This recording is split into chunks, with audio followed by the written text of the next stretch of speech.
Hello, Freeport. Councilman Moreira, getting ready. We're about to start 6 minutes with the Freeport City Council meeting. So, it's a lot of work tonight. Starting a little late, special meeting.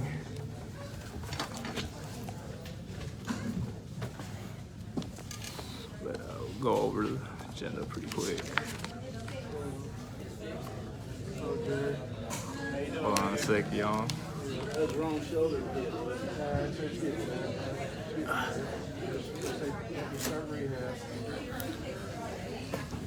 Your image, keep your seat. Keep your seat. All right, how you doing? See. Sir, you're good. I almost feel like I haven't been here in a while. But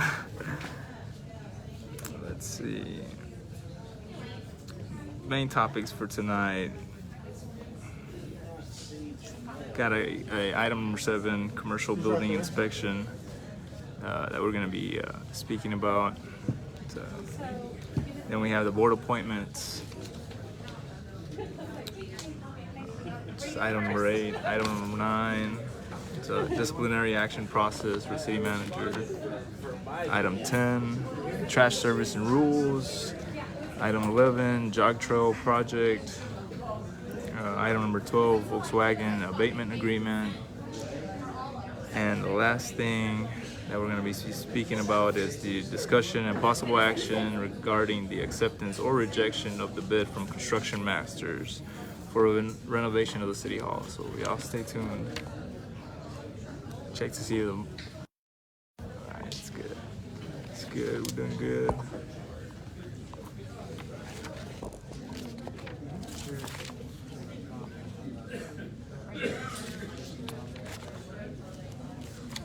Pretty good.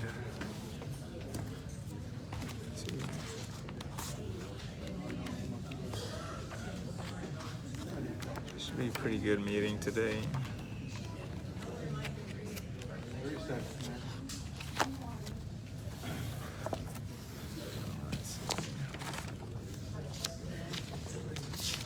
Gonna be speaking about public outreach videos in about 3 minutes.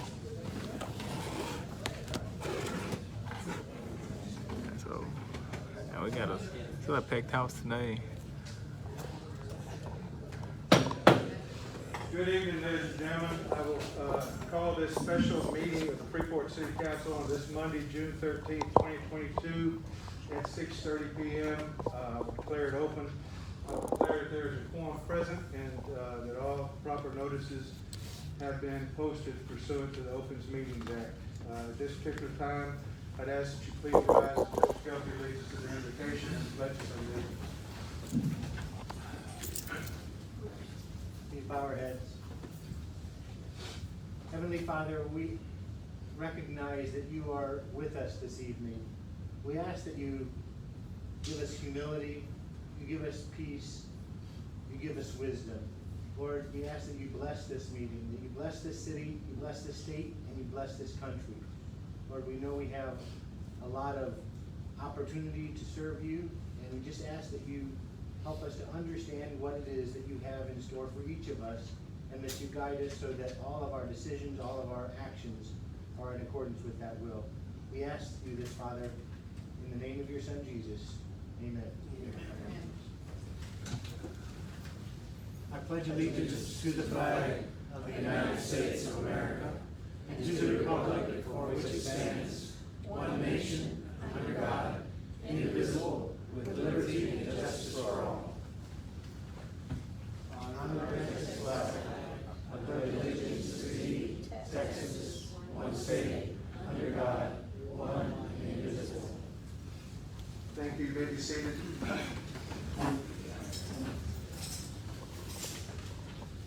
I apologize. There will be times tonight that I will have to remove this mask and discharge something from my nose, and so it might be loud, but I will be as careful as I can. The doctor has said I am not contagious. So, with that, the next item on the agenda is citizen comments. Ms. Gina Aguirre Adams, please.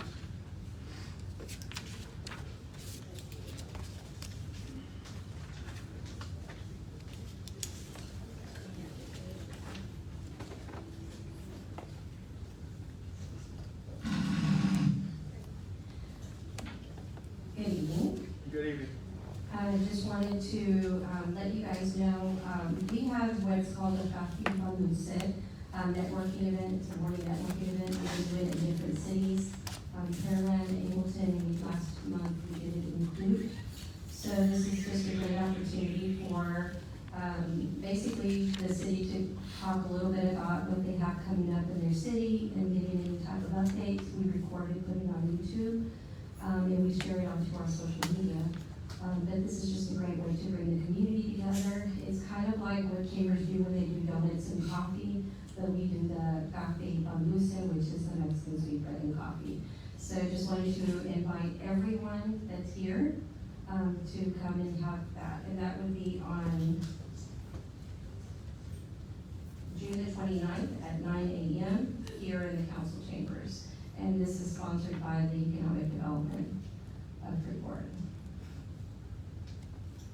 Thank you, ma'am. Thank you.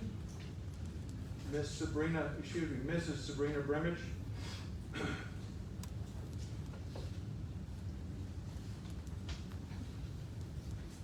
Good evening, council. Good evening. I'm Sabrina Brimage. I live at 25 South Front Street. And there are two houses on Front Street that we have brought to the city's attention. We brought it to the city's attention probably, I don't know, 6-7 months ago, and they addressed it. And then it has just gotten worse as far as the care of it, the upkeep of the property. The people that are living in the homes are, well, one of them ended up in the driveway of one of the homes in the neighborhood, and a man had a gun.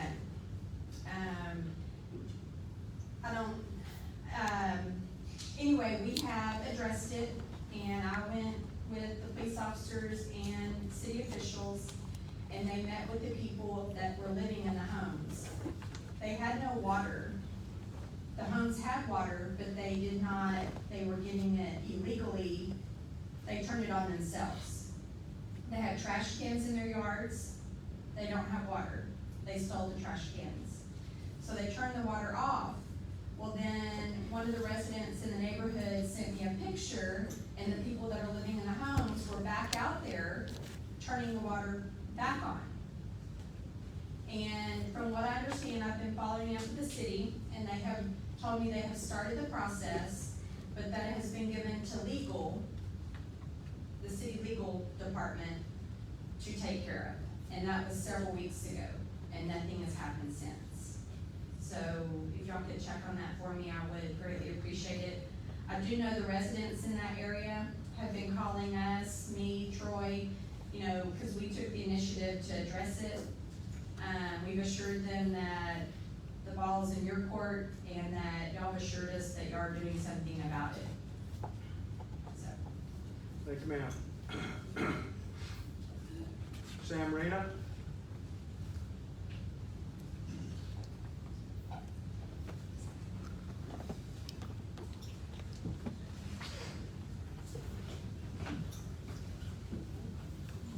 Mayor, council, good evening. Good evening, sir. My name is Sam Lena, and I reside at 2002 North Avenue G. I want to talk about that tax abatement for Volkswagen. If that's all they're asking for, a tax abatement, I believe Mr. Kelvin said that they're not asking for a 380 agreement, it's a tax abatement. And about 3 days ago, somebody called me and told me that Walmart was trying to bring a store to Freeport years back when Freeport was in Upper County. And the one that told him was Mr. Hickey. So there's really no way that I could prove that it really happened. But it did mention the fact that Mr. Hickey had told him that Walmart did try to bring a store to Freeport. And a disagreement on the tax abatement, and they wouldn't have to Lake Jackson. So Volkswagen is asking for a tax abatement, whatever it takes, get them here. We need them. Okay. I also want to talk about Lucy Ware, that property she has on the river. I went to take a look at it, and Mejia has got the adjoining property on one side, and Lucy Ware has the property on the other of the time, they sell it to the adjoining property owner. So Mejia said he really don't wanna buy into it, half of the lot, so he told Lucy, go ahead and try and get it on your own. So Lucy was the only adjoining property owner. I know she had submitted a bid on that property, 2 or 3 of them, and then the last bid, I think, was 43,000. So I don't know what it's gonna take. I mean, they're a hidden agenda, why they don't wanna sell here, I don't know, but, help her out. Thank you. Thank you, sir. And Sam, I apologize, you had 2 forms filled out. One was for the tax abatement, and I guess one was for Ms. Ware's issue. So you giving your comment for both of them? Yes, but I only submitted one. I submitted one last time. Maybe that was one from last time, it was in black, but anyway, thank you for your comments. It's my old age. Or mine. Thank you, sir. Mr. Joe Gonzalez.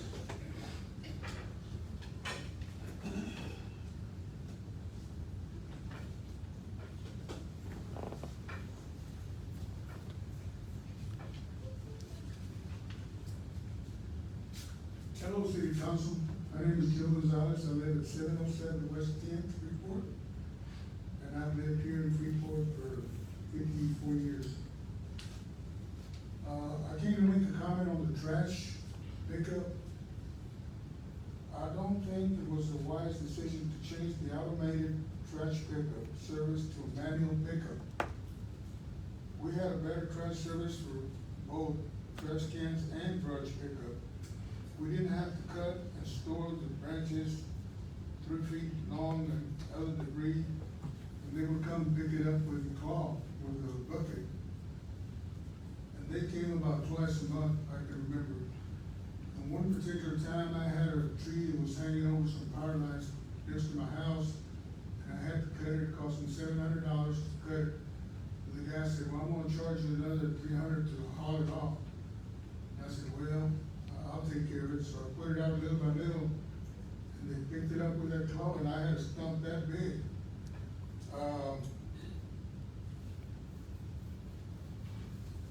I'm a senior citizen with back and health problems.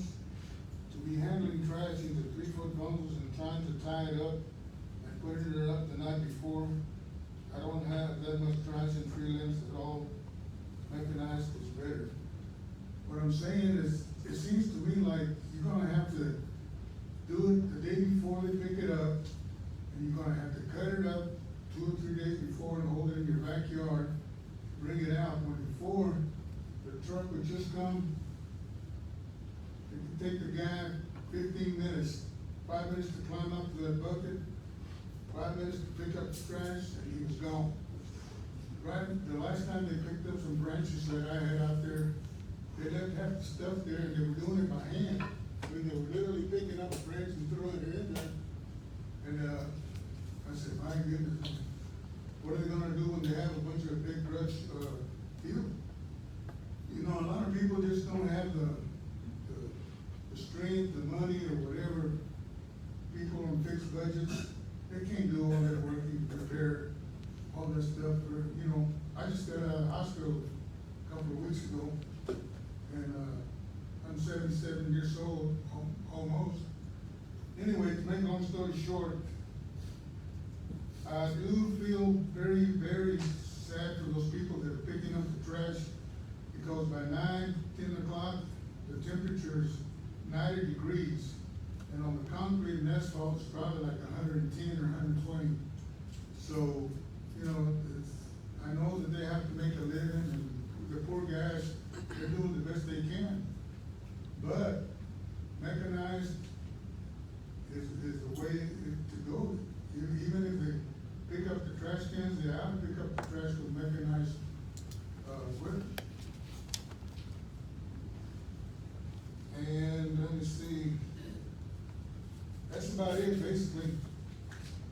I'm dissatisfied with the service. I think I can't see those guys in the middle of July, August, June, July, and August.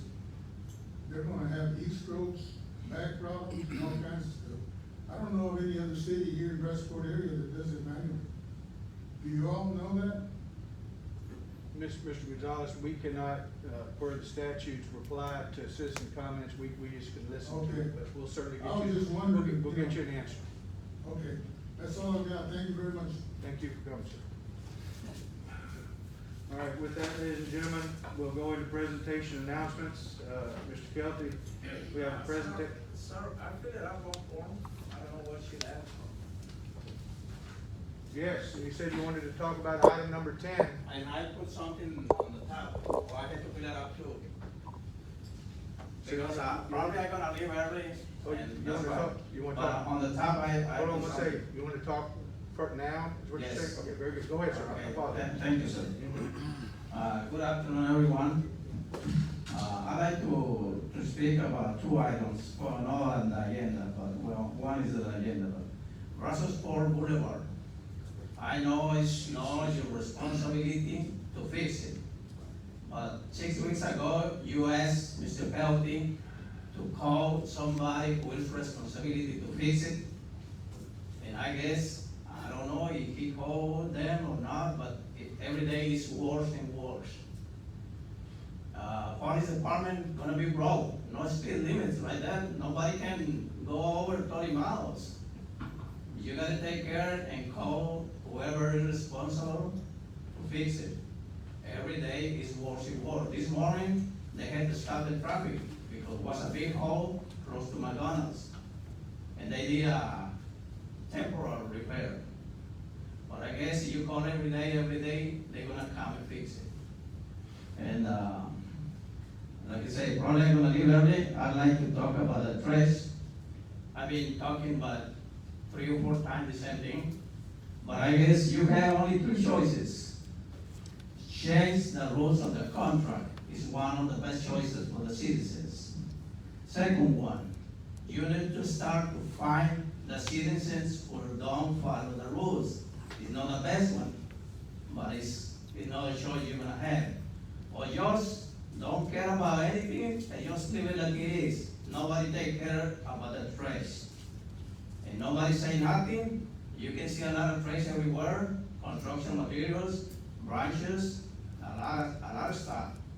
I walked like a mile to come over here and I saw like 10 places with a big trashes for a long, long time. Ain't gonna be like this if you don't do the 3 options or choices you have. Again, change the rules of the contract. Find the citizens if you're gonna keep like it is, or just forget and leave it like it is. Thank you. Thank you, sir. Joe, for the record, can you state your name and address? For the record, can you state your Oh, name? yeah, and address? I did. Oh, I can say, okay, sorry for that. Well, I thought I put it in the form, but my name is Julian Arevalo, and I live in the 711 West 10th Street, over here in Freeport. And again, I don't have problem with the trash, personally. I take care of the trash. Thank you, sir. Next, we'll go to presentation and announcements. Number 1, the presentation of the public outreach video. I'd like Mr. Cohen to come up and make this presentation.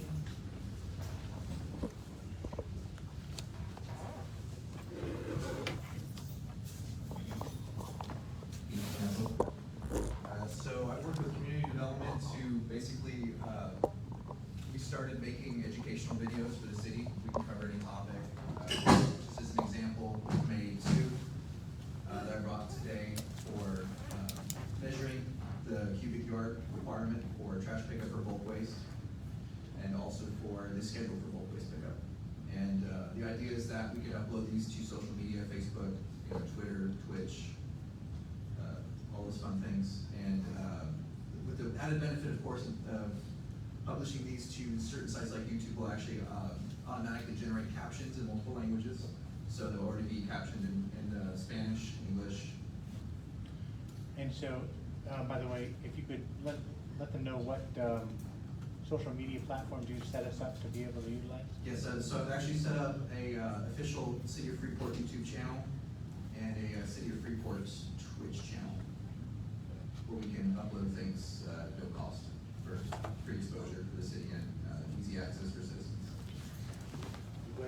hit play.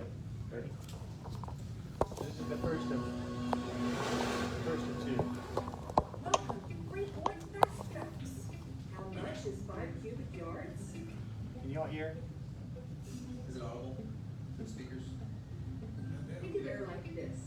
If you take your normal trash bin and line them up like this, 9 trash bins would equal 5 cubic yards. If you have any questions, give us a call at City Hall or visit us online.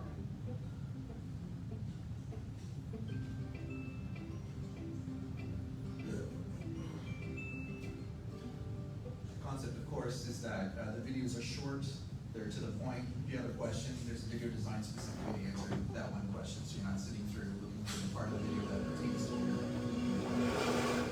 That's the second video.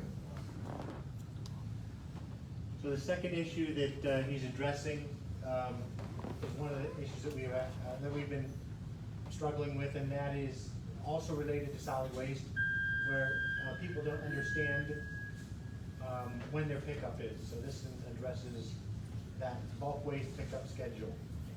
This one addresses that bulk waste pickup schedule.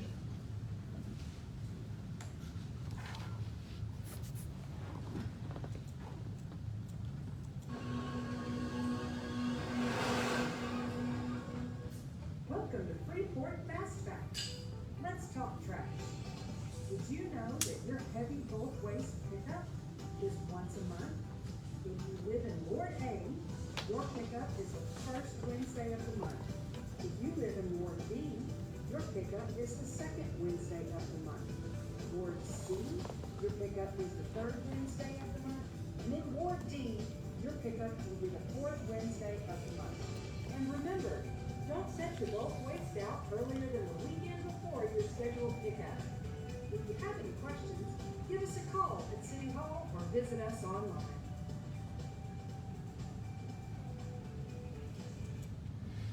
So these are just the,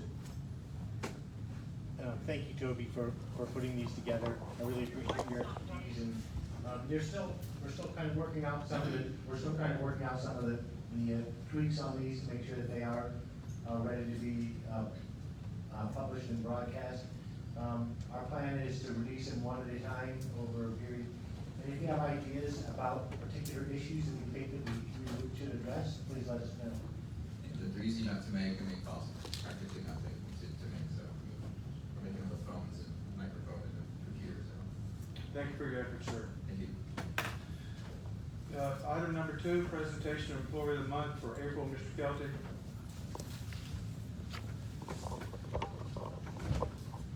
Thank you, Mr. Mayor.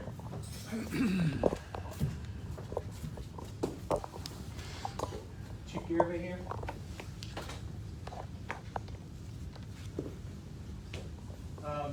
So tonight we're actually doing the April. Tonight we're actually doing the April employee of the month because our employee was not able to be here at the last meeting, so wanted to have them here to be recognized. Officer Mosley, Chief, you want to come up?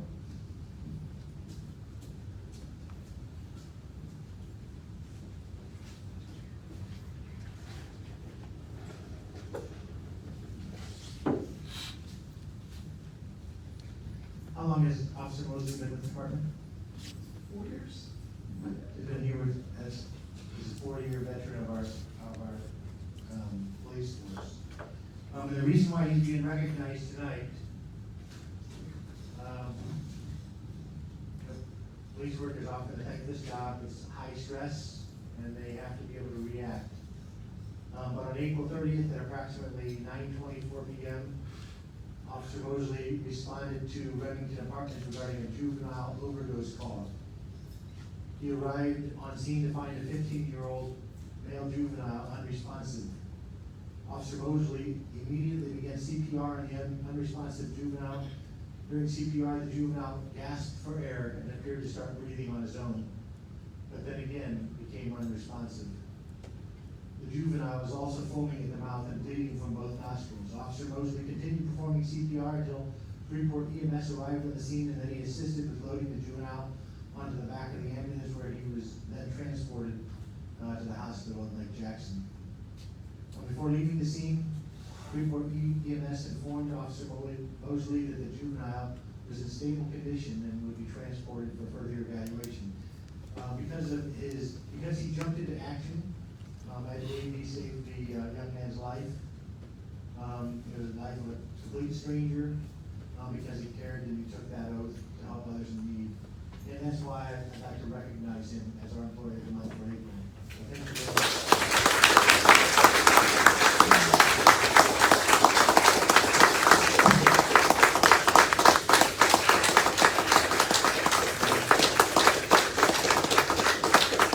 And I know he's very humble.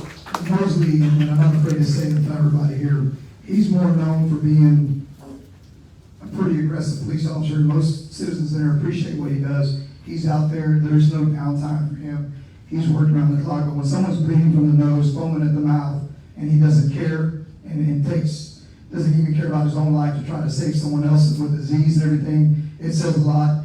And we're going to continue doing what we do. Mosley's an example of what all 33 of my officers do here in this department. So I'm very thankful to have him on our staff, so thank you again.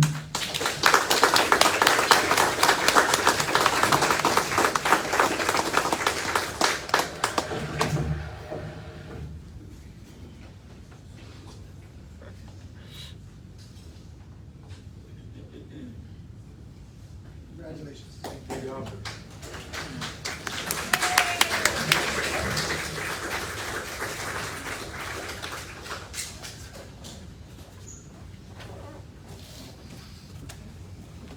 Congratulations, Officer Mosley, Chief. We thank you all for y'all's dedication, and that's certainly a fine example of saving a life. So thank you so much. Good news in an otherwise dreary world. Consent agenda, ladies and gentlemen, items 3, 4, and 5. Consideration of possible action on approval of City Council meeting minutes for May 16, 2022. Consideration of possible action approving road closures for Fort Velasco Day on June 25th, 2022. And then number 5, consideration of possible action of approving resolution number 2022-2753, renewing agreement for the GLO Beach Maintenance Reimbursement Program. Gentlemen, this can be entertained with a single motion, or if further discussion is required, I'll certainly entertain y'all's desire. So moved. We have a motion from Councilman Grimmage to approve items 3, 4, and 5. Is there a second? Second. Have a second from Councilman Kane. All those in favor say aye. Aye. Aye. All opposed? Motion carried unanimously. Thank you, gentlemen. Next, we'll go into regular session of the council business. Item number 6,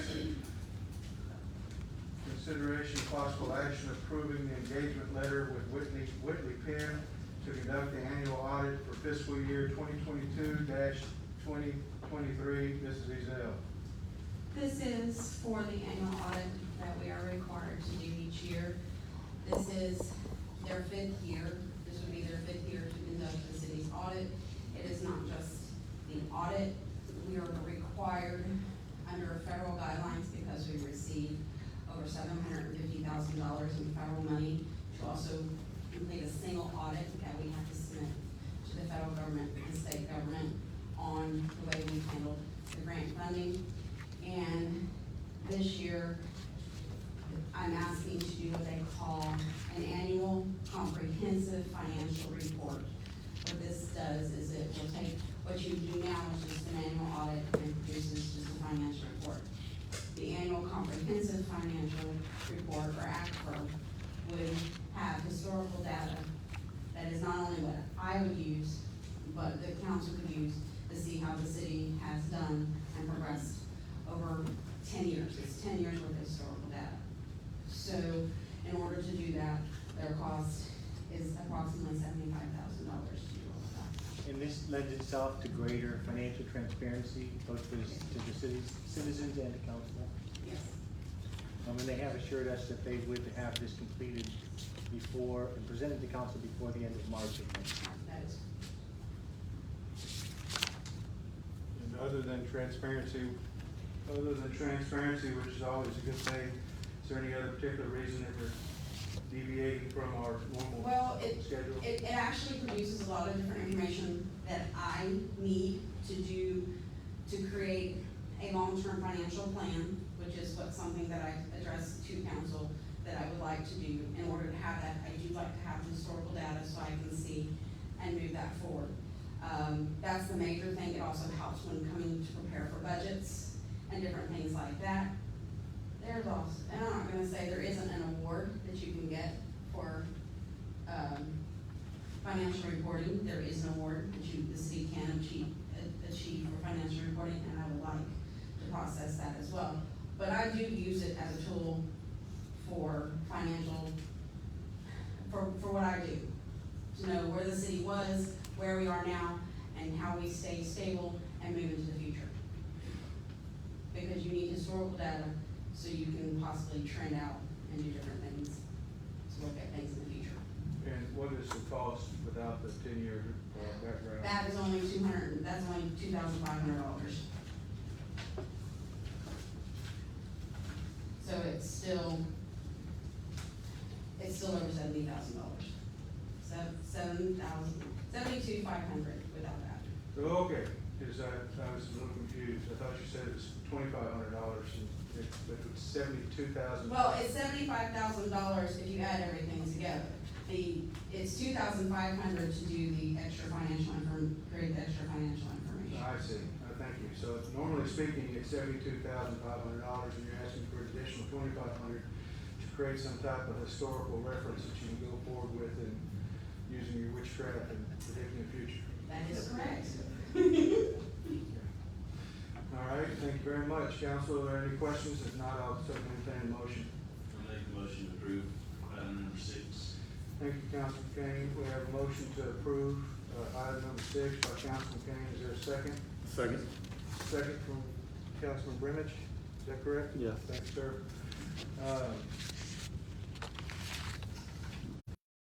Comments? $1,000 for the past 2 years. The fee that they have stated in here is actually an estimated fee. They actually build on actual costs, hourly costs. So what's limited then? They've increased it based on the fact that we've gone over the amount. I don't expect it to go over that. Thank you. You good, Jeff? Yes, sir. All right, thank you. Once again, all those in favor say aye. Aye. All opposed? Motion carried unanimously. Thank you.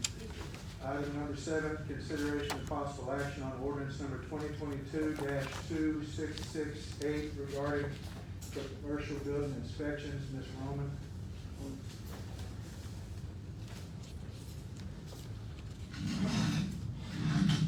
Good evening, council. Good evening. Part of our request this evening is for commercial building inspections. This is something that we already currently do and we're allowed to do by the National Building Code, but we're asking for every change of tenant. Basically, we are trying to identify when a commercial business moves in, that the zoning is appropriate, number one. There's been a few instances where someone has moved in, spent money, got a sign, paid their deposits, and realized too late that the place was not zoned appropriately and they weren't going to be allowed to do business there. So they spent a lot of unnecessary money when we could have educated them right up front. And so that would be the purpose of this ordinance, so that we could go through and identify zoning and do a quick safety walkthrough, make sure that the building is still up to code and safe.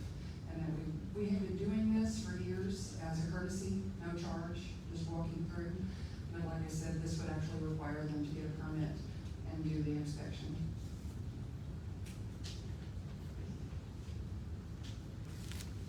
Would buildings prior to this commencement of this ordinance, if it's passed, would they be grandfathered? Yes, this would only be for vacant properties or when properties are changing tenants. Vacant new properties from today's date New or forward? just like if a tenant Yes. moves out and a new tenant moves in, yes. So the businesses that are in progress right now, they would just be existing non-conforming. Would not affect them.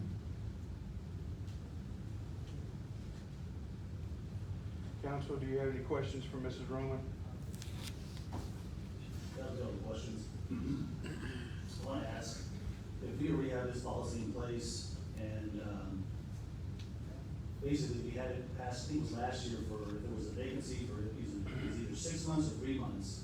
And then, that I could understand if there was no utilities on here, but change of tenancy, it just becomes that much more, oh, I'm no big brother on this. I'm just curious, why are we asking for this? Is there that big of a threat on the current buildings and businesses that we have now? With the new zoning ordinance, because it's become much more restrictive what you can allow and where. Like I said, about 3 or 4 times in the past 6 months, we've already run into circumstances where people are unnecessarily spending a lot of money, and then they can't even be there. And so we're trying to help them out. Another incentive that we wanted to do is everyone, we would basically call this a business license. We would post the license on the city website as an upcoming business, and they would be featured once a month on our informational videos, upcoming businesses. So it would help us advertise for businesses and make sure their buildings are safe and verify that the zoning is appropriate for the, place that they want to go into. We could use this list to help promote that, those businesses that are new. Yes. Coming into the city of Freeport. Because we can have an accurate, right now, we don't have an accurate list of businesses other than you literally just drive by and make a list yourself. So this could help us develop a comprehensive list of all the businesses and help advertise for them as well. How many other cities are employing this particular rule? I most recently worked in Alvin and we did it there. Is it just Alvin? I'm sure there's more. I know that, like Jackson does it on a different scale, but I'd have to call around to the other cities to see. The cities that I've worked in have all had ordinances like this that. With this basically specific had- particular rule? I'm sorry? With this specific rule? Yes, there was, whenever there was a new occupancy, new owner, new business coming in, they had an inspection and an occupancy permit. Even for a tenant, if it's the same type Yes. tenant? If it was the same, if it was a new owner or a new business. The only time it wouldn't apply necessarily is if the same owner had the business and was modifying their business. If they were selling hats and said they wanted to sell T-shirts, the same type of business, then they wouldn't have to apply. If it was an office space before, and then the new tenant's gonna be an office tenant, is it gonna be, required to do another inspection? It would just because of the fact that you don't know what type of office and what the requirements are, as far as, what the intended use of that office was going to be. We're regulating the types of offices now? Yes, it depends on what the occupancy of the office intended. Let's go from an insurance agency to a law firm, is that gonna be required of If inspection? the occupancy of that law firm is gonna be greater than the occupancy of the insurance agency, yes, that would have to go through review. But that plays into parking requirements and things like that. Yeah. I'll just say this to the public here, because of conversations that I had with residents in the past year, that, this particular ordinance is going back to the one we had before, which was brought up about a year ago, where there was all these rental property inspections, and, I think I made the comment at the time I wasn't on council, but, it was where basically code enforcement could go into any rental property at the time, and or residents, and I'm really concerned about that then, and I am still now, that basically, code enforcement can come in unannounced, but it's just the overall nature of it all, and, so I think about that first, and then I think secondly, here recently, where we had a lot of citizens that have come to council and present their case as to why they're having trouble either getting permitting or that they're being very aggressively fined and punished for any improvements that they're making to their homes. And so it's just, on the backdrop of the citizens here not really having a lot of, faith in the code enforcement being fair. I think we had a comment a couple of months ago where residents were saying they don't even want to tell the code enforcement that they're changing their sinks or their toilets because they're worried that they're going to get flagged and basically have to remodel their whole home. So that concerns me here.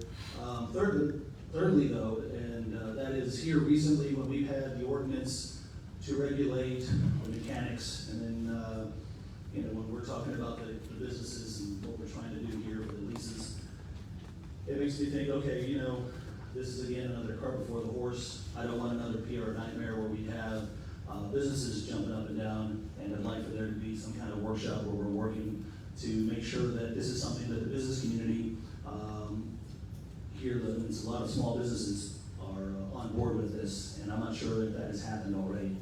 Has that happened?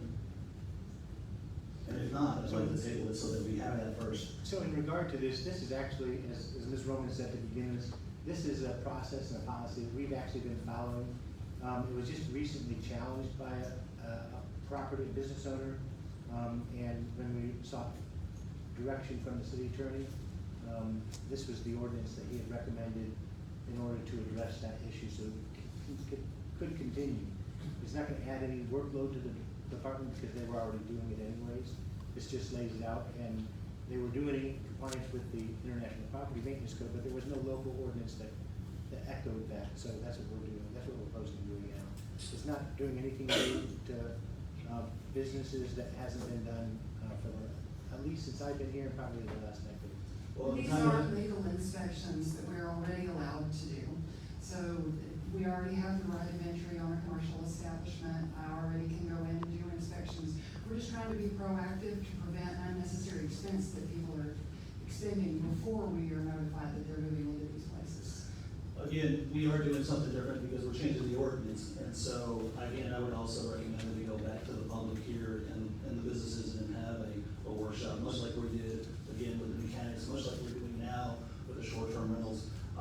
There is a change in it. And in terms of, I own business property here, commercial property in the city of Freeport, and I know most everybody else that's downtown is commercial as well. So when I get feedback from them to speak up on this is what I am doing here. Councilman Pena, Yes, sir. it's the biggest beat, item number 2 under section 126.01, the change of tenant in the building. Yes, sir. So you're comfortable with items 1, 3, and 4? Let me pull that up again for everybody. It's on the second page, sir.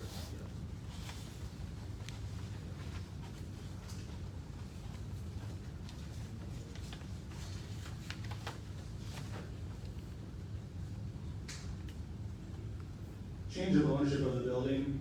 Previously, we had a 3 to 6 month window on that. I'd like to maintain that. Change of tenant of the building, I do not want to include that. Change of business type, that makes sense to me. Continuance of previous use after interruption of 6 months or more, that makes sense to me. If it's been interrupted for 6 months, we talked about this, the meters have been out of service. I don't have a problem with that one, but it is definitely number 2 and 3, excuse me. Number 2 and number 1, where the change of ownership should be just so automatic. Again, you gotta think about this stuff where folks are looking to try to invest in the city of Freeport. We gotta make sure that we are lowering the hurdles here, not raising obstacles. We wanna try to invite new businesses, not deter new businesses. And there is an attitude, there is a perception right now, not only with just businesses, but contractors, that this is something that we need to work on for the city of Freeport. And I don't think that this is entirely a step in the right direction, so I want us to be very careful on this. And so, if we can make those changes as in terms of the tenancy, that makes sense to me. And in terms of the ownership, back to just maintaining the 3 months, but the other 2, those make sense to me. I appreciate you pointing those out, Mayor. Again, I'll just change the business type, that makes sense to me. Continuation of the previous business, if there's been no greater than a 6-month interruption, that makes sense to me. Okay, anybody else on council? I agree with Councilman Pena on what he had said on the change of business and the continuance of previous use after the 6 months. I think he's right. Or go to the standard of having a public hearing and inviting businesses to come to the council. So let me get this straight, Councilman Wright. You're okay with 3 and 4? To implement, yes.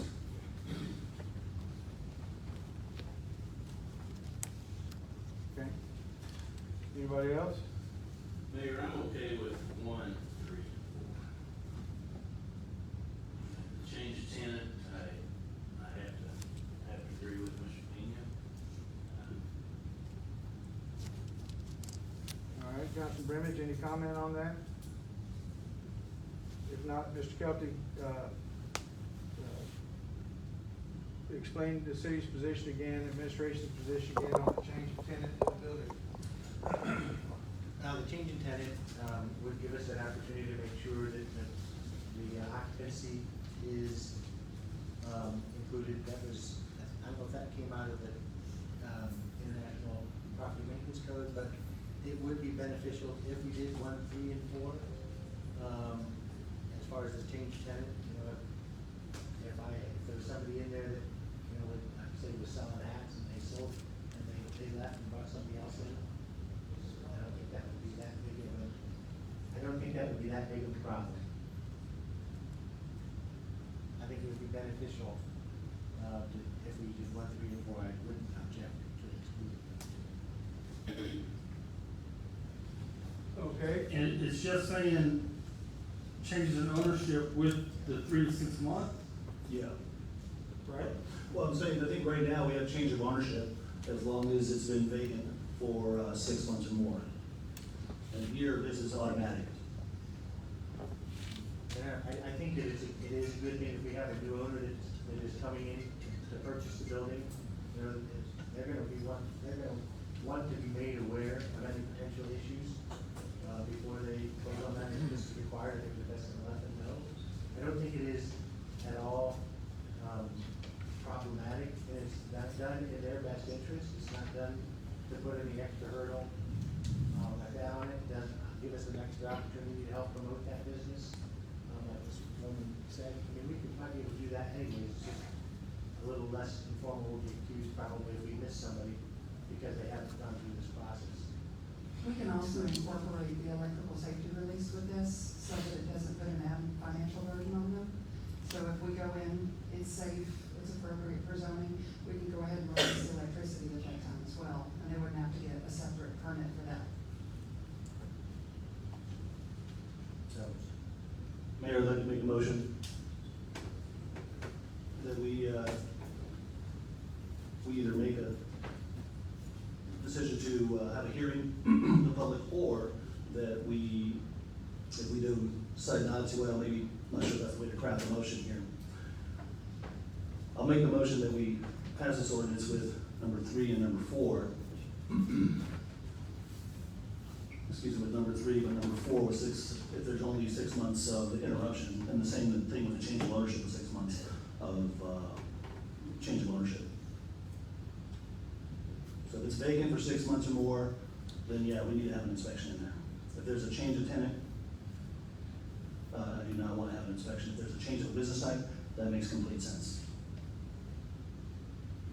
Why not change of ownership of the building? I don't understand why you're asking for a time frame on that. If the building sells, you've got a new owner, what's the harm in making sure that it's up to code?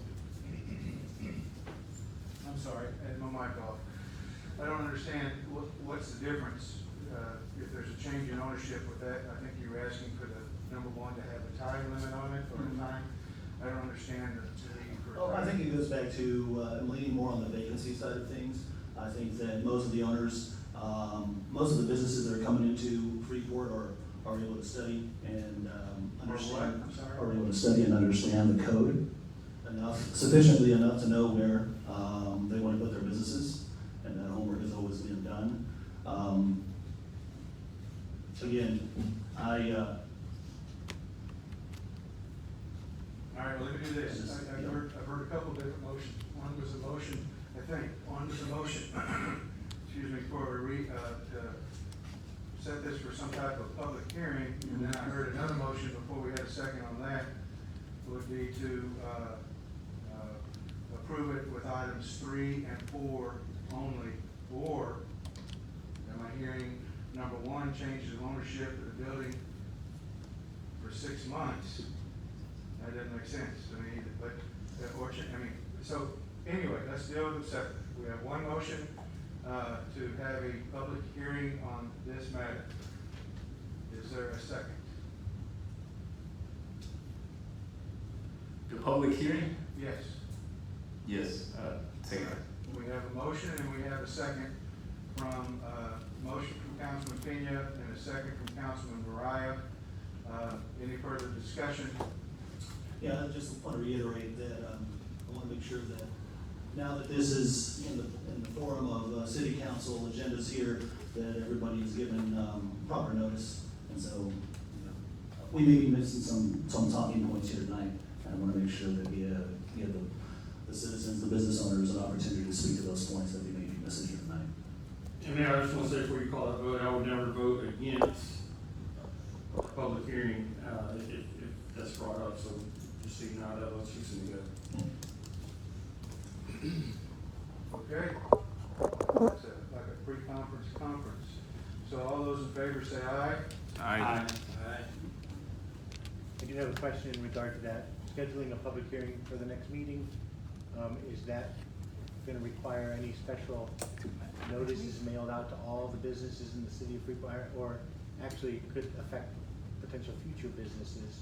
Because all those businesses that are in business, this wouldn't apply to, it would just be applied to potentially vacant buildings or businesses that were considering selling. Is placing it on agenda in a public hearing, is that enough, Mr. Johnson? We don't need to mail notices, we publish in the newspaper, public hearing is a requirement, and then 14 days will be sufficient. Okay. And all those against, nay, because I hate public hearings. Yeah, I love public, I say public hearings. Okay, very good, thank you. Gentlemen, that item, with some rather good discussion, was tabled, and we, Mr. Kelton, you're necessary to publish this for a public hearing, so we go forward and proceed from there. Yes, sir. That brings us to item number 8. Excuse me. Consideration of possible action on resolutions appointing and reappointing members to various boards and commissions. The first one, gentlemen, that we have listed is A, resolution number 2022-2747, Board of Adjustments and Appointments. And I think that's toward the back of the packet. I would tell you that there are currently 4 vacancies for that. 3 of those are for full-time members. 1 of them is for an alternate. Of the 3 full-time members, 1 of those appointments will be for a 1-year term, and 2 of them will be for 2-year terms. Okay, and if, before we get forward, go forward on that, Mr. Matt Morris, I believe you wanted to talk on item number 8. Sorry about that, I put my glasses on.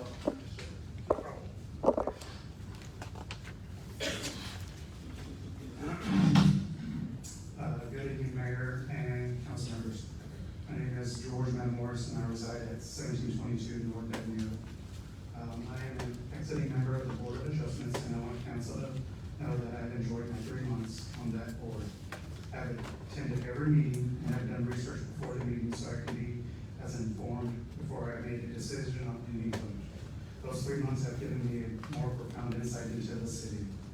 I'd like for you, Mayor and council, to consider me for any position on a board or commission that you see fit. I feel I will continue to be an asset to the city of Freeport residents. Thank you for your consideration. Thank you, sir. And how many boards can you serve on, Mayor? At this particular time, there is no restriction on the number of boards. Now, I would. This can't be on planning and zoning board of adjustment. Can't be on planning and zoning board of adjustment. Thank you, Mr. Duncan, that's correct. As a board of adjustments, it's kind of like the appellate court, last chance to get things changed.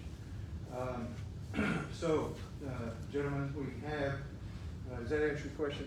Yes, sir, thank you. So we have, it looks like to me, 3 people that have applied, at least in my packet, Mr. Raul, the mayors, Mr. Billy Toomer, and Mr. George Morris. We are looking for 3 folks to fill those positions.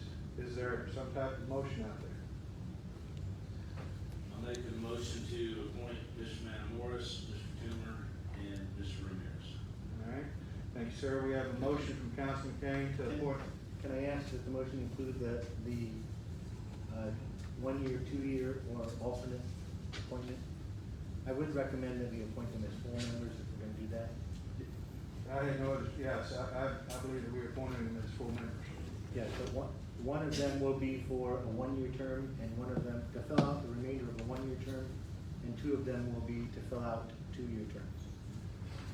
Councilman Kane, how would you like to break down, sir?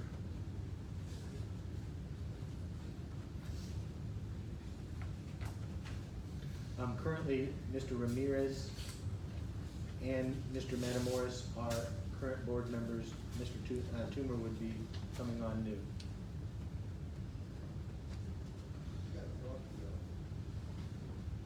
When does this take place and all? I mean, if you sit on this board, when does it happen? I'm sorry, I sir. don't know nothing about what y'all talking about, y'all want to appoint me to a board. Well, Mr. Toomer, you checked, go ahead. Yeah, I want to check, but, Yeah. I need to know when it happens. Yeah. When I, you know, I work full time. No, I appreciate that. So, But what- Did you turn in an application to be on the board? yeah. Yes, Nobody told me what it does. and you checked every one. I so checked that's what every we one were of them, just yeah, I've considering. lived there 60 years. I'm tired of what's going on here. Well, I appreciate that, but so are you saying? I need to know when it happens, because I go to church on Wednesday, I'm not missing church. Okay. I work full time, plans down right now, I'm working 5:30 a.m. to 6 p.m. Generally speaking, the meetings don't take place till the evening time, Yeah. 6:30, something to that extent. As long as they ain't on Wednesday. Generally speaking, they're not on Wednesdays, they're either on Mondays, They do, Tuesdays, or they, Thursdays. actually, normally they do meet on Wednesdays, although that's not set in stone. Well, that ain't gonna happen The for me. board Church is more important. change that if they needed to. So, do you still wanna serve? I mean, because we can always move the meetings, and I like new folks coming up. Yeah, I wanna serve, I wanna help Freeport. Okay. But church is more important to me than anything. I agree, so, Okay. thank you, sir. Do I need to say what I live on? Go ahead. My name is William Toomer. I live at 1746 West 11th Street. I've been here 60 years in Freeport, so I've seen a lot. Thank you, And, sir. know, and, anyway, thank you. Thank you. Mayor, I would like to just say we have one year and two 2-year That's correct. positions. Would like to put Mr. Toomer on the 1 year, Okay, give him some time to figure out if it is something that he wants to do. very good. And then the other two, are you recommending for 2-year terms? Yes, sir. All right, does everybody understand the motion? Yes, sir. Can I ask Mr. Matamoros a question before we vote? Mr. Matamoros, are you willing to serve on 2 boards? Yes, I am. Okay, thank you. So is there a second? No second. There have a second from Councilman Mariah. Any further questions or comments on this motion? And Betty, do you have it down as, okay. All right, all those in favor say aye. Aye. All opposed? Motion carried, thank you.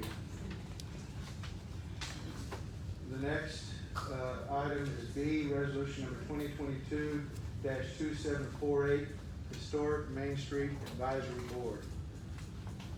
So that one in here. So there are 6 vacant positions on the Historical Commission Advisory Board. 4 of those are expiring this year. There are 2 appointments that are to fill out the remaining terms for Ms. Williams, who passed away, and Mr. Hickey as well. Yeah, I'd like to make a motion. So for the 2 expiring terms, I'd like to put Daniela Bailey and Irene Ocañas. Oh, wait a minute, hold on. Okay. I'm sorry, again, say again? For the 2 expiring terms, I'd like to put in Daniela Bailey. There's 4 expiring terms. Oh, and you said the 2 are about to expire, or? 2 of the positions are open because of the fact that we had members pass away. Okay, so there's a total of 4. Total of 6. There's total of 6. Okay. May I make a comment? I apologize, I didn't realize I had to sign up for this to speak, I apologize. You live on College Street, you get to talk for free. So the motion to go after the comment? Okay, that's fine. Thank you, sir. Thank you, Councilman. Thank you again, Yes, I'm ma'am. so sorry, I did not realize. My name is Margaret McMahon, and I live at 1330 West 8th Street in Freeport. And I respectfully request that you vote for my reappointment to the Historical Commission and Main Street Board. As a member, I have regularly attended and contributed to the meetings and its initiatives. I was a contributor and final reviewer to the Main Street City application, which was recently accepted. I have lived in Freeport for for 64 years. And I owe much of my personal and career successes to this great city, which has largely formed who I am. Service on this board is my avenue to contribute whatever strengths and abilities I possess to the city to which I owe so much. I believe my organizational, business, communication, technical, and soft skills can be utilized by this commission to continue the current positive trajectory of the Historical Commission and Main Street Board, as well as the positive leadership of this council. I humbly request and grant that you grant me the honor of continuing this service to the Historical Commission and Main Street Board and to the city. Thank you for your time. Thank you, ma'am. And we actually, of the list of members you have, Ms. McMahon and Sandra Barbary are two current board members whose terms expired that will be up for consideration for reappointment if you wanted to do that, of the two. Okay. There are two other positions, Brenda George, who did not reply, or did not apply again, and Mr. Hickey, and then there's also Amanda Petty, who resigned, and Ms. Williams, who passed away recently. So there are, again, 4 2-year appointments and 2 1-year appointments. Okay, yeah, so back to the. I'm sorry. I would like to speak on my behalf too, and Daniela Bailey. Daniela couldn't make it tonight to speak, so I'm speaking for her, because she would really like to be on the board. She's taking a test for college to become a teacher, so we don't want to do that. And I've been on and off the board ever since, in the 90s. And I would really like to continue being on the board. And that's all I have to say. Thank you. Thank you, ma'am. Is there anybody else that's applied, and I'm sorry, folks, I'm behind. Ms. Cole, is there anybody else that's applied for the Historical Commission on Main Street that would like to make a statement? So I don't live in Freeport, but I work at Dollars here in Freeport the last couple of years. Sorry. Thank you. But if you'll give us your name and your address, please. My name is Olivia Foss. I live at 1105 East Kyle Road in Clute. So I've worked here in Freeport for the last several years. My mother used to be principal, assistant principal, and taught at Jaylon Elementary. She recently passed away. I would like to give back to a city that she helped nurture the young students and that I work in. So Thanks, this is a good way to do that. No, we appreciate that. And I will say that unlike some of the boards, the Main Street, makeup of the Main Street Board does allow 2 members to live outside of the city limits. Let's make sure, because. And by the way, Ms., if you noticed on your, at the dais, there were a couple of additional applications that were not included in your packet that were delivered to the city today. One from Pam Dancy and one from Ms. Kloss. Yes. Council, do you have those? Yes. Okay. Jeff, you got those? I believe so. Thank you. All right, Mr. Kelty, real quick, Mr. Duncan whispered in my ear that he's got to look that back up, that he thought that it was not okay if you did not live in the city of Freeport. Yeah, on the Main Street Board, actually, the statute does allow for 2 of the 7. There's a big board. It does allow for 2 non-residential members. And currently, Leanne, who are our 2 members that did not live in the city limits? Nat Hickey and Carolyn Weatherly. Carolyn Weatherly was on the board along with Mr. Hickey. Neither of them those were the 2 that were allowed to live outside the city limits. All right, thank you. Is there, okay, Mr. Kelty, you are correct. Is there anybody else that wants to be appointed to that particular commission and would like to say something to the council? Yes.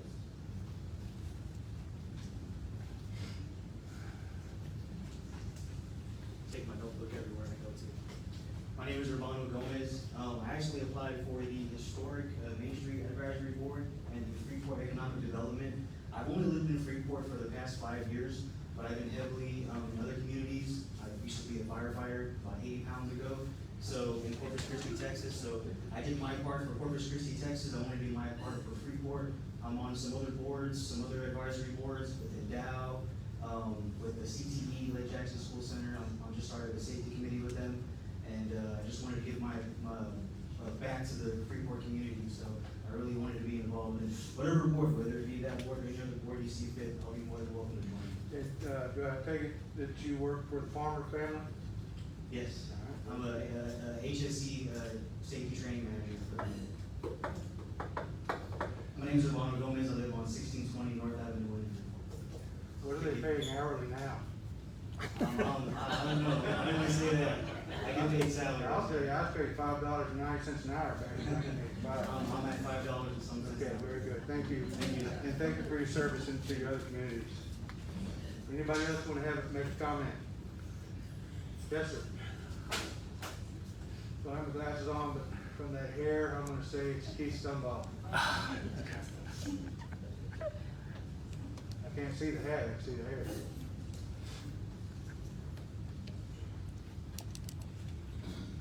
Mayor, City Council, my name is Keith Stumbaugh.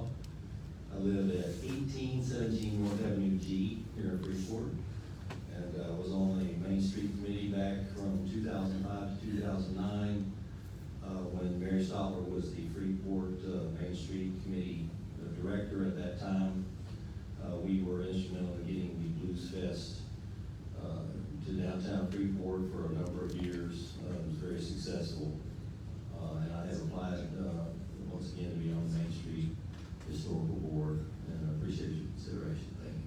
Thank you, sir. Anybody else? Mayor, I'd just like to say that for all those candidates that come up and speak up, they get preferential treatment, especially if they express their passion for the city. Okay, you certainly take that into your personal consideration, sir. All right, anybody else? Council, let's take some action. All right, so back. So I'd like to do the 2-year appointments. So Keith Stumbaugh, Margaret McMahon, Irene Ocañas, and David McGinty. And the 2 years. Oh, I'm or the sorry. 1 year. Mr. McGinty's not up for the historical. Oh, commission. sorry. He's already on the board. Okay, so then I'll put Sandra Barbary. He's still. He marked it on his application, but he is not up for reelection. He's still got another year on his term. Correct. Sandra Barbary for the last choice. All right, so I'm sorry, Mario, let me go back through that. For the You four. said Keith, Margaret, Margaret, okay. Irene, and Sandra Barbary. So it's got 2 more, right? Yeah, I got 2 more, and the last 2 would be for the 1 year, Daniela Bailey and Mr. Gomez.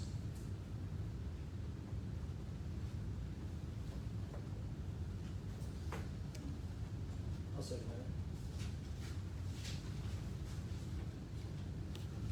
that. Is there any way we could use Mr. Gomez on another board and get Miss Olivia on there, since that's the only one she could be on not living in the city? She has such a passion. You know what, yeah, I'll re-amend my motion to, yes, and Mr. Gomez will. There's still a position out in the Board of Adjustments. Yeah.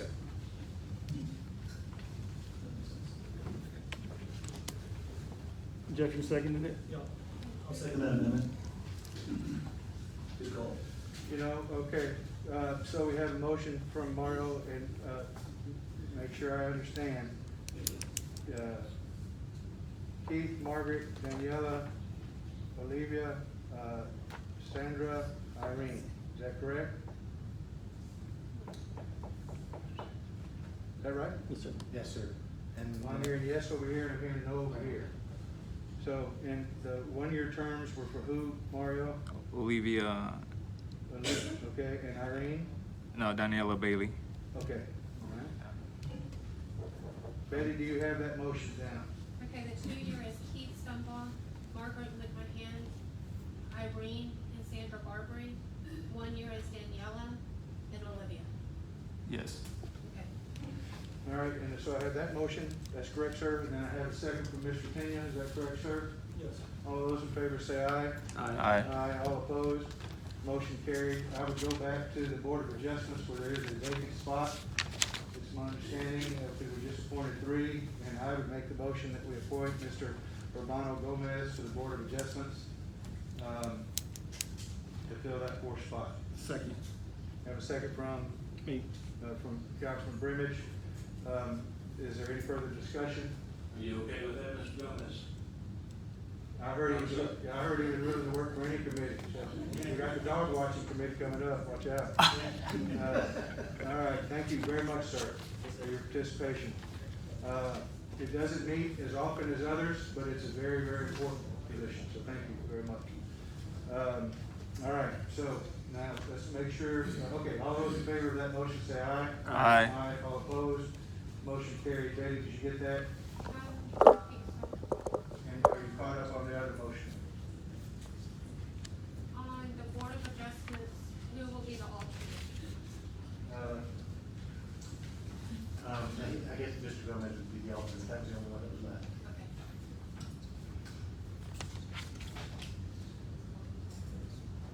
All right, very good.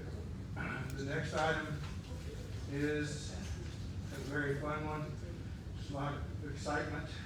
Resolution number 2022-2749, Charter Review Committee. Charter Review Committee. The charter, once again, ladies and gentlemen, is the constitution of the city of Freeport.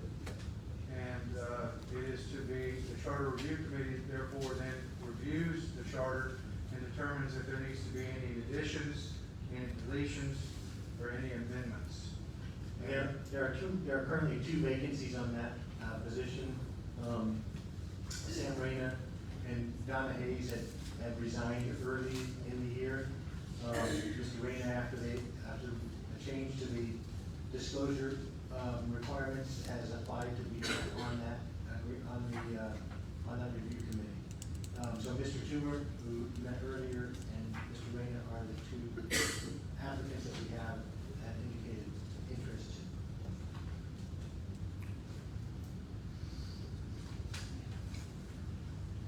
I make a motion, we appoint Sam Reyna. I have some concern about Mr. Toomer with his busy schedule, getting on too many boards at this point. So my motion would be Sam Reyna. I second that. We have a second from, I didn't hear. I second. Thank you. We have a motion from Councilman Brimage to approve Sam Reyna of that position, and we have a second from Councilman Pena. All those in favor say aye. Aye. Aye. All opposed. Motion carried unanimously. On the Senior Citizens Committee, there are, I'm sorry, you want to introduce the ordinance, the resolution? You can, I'm sorry. No, stepping on toes here. But you need to hurry up. It's 2022-2750, the Senior Citizens Committee. That one actually has 2 currently vacant positions. Mr. Toomer was the only one that applied for that. I will tell you, Mr. Toomer, that board normally meets during the afternoon, during the day, around lunchtime. And so I don't know whether that would work out with your schedule. No, it won't. I work full-time now, so. All right. Well, very good. Gentlemen, at this time, with that being the only application, I would move that we just carry on to the next item and we continue to do our duty as the mayor and council and find folks that might be a good fit and bring it back to council. Item E, resolution number 2022-2751, Planning and Zoning Commission. On the Planning and Zoning Commission, there are currently 4 vacant positions. There are 4 vacant positions, 3 2-year appointments. I mean, I'll let him verify that.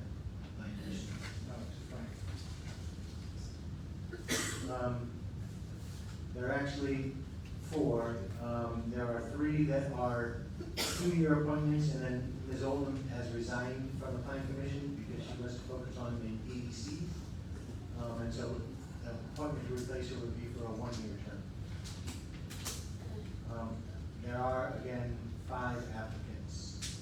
On your list, Andy Dill and Eric Hayes are 2 of the members that they are applying for reappointment of the 3. Mr. Burke, we could not get in touch with him in return. He did not submit an application for reappointment.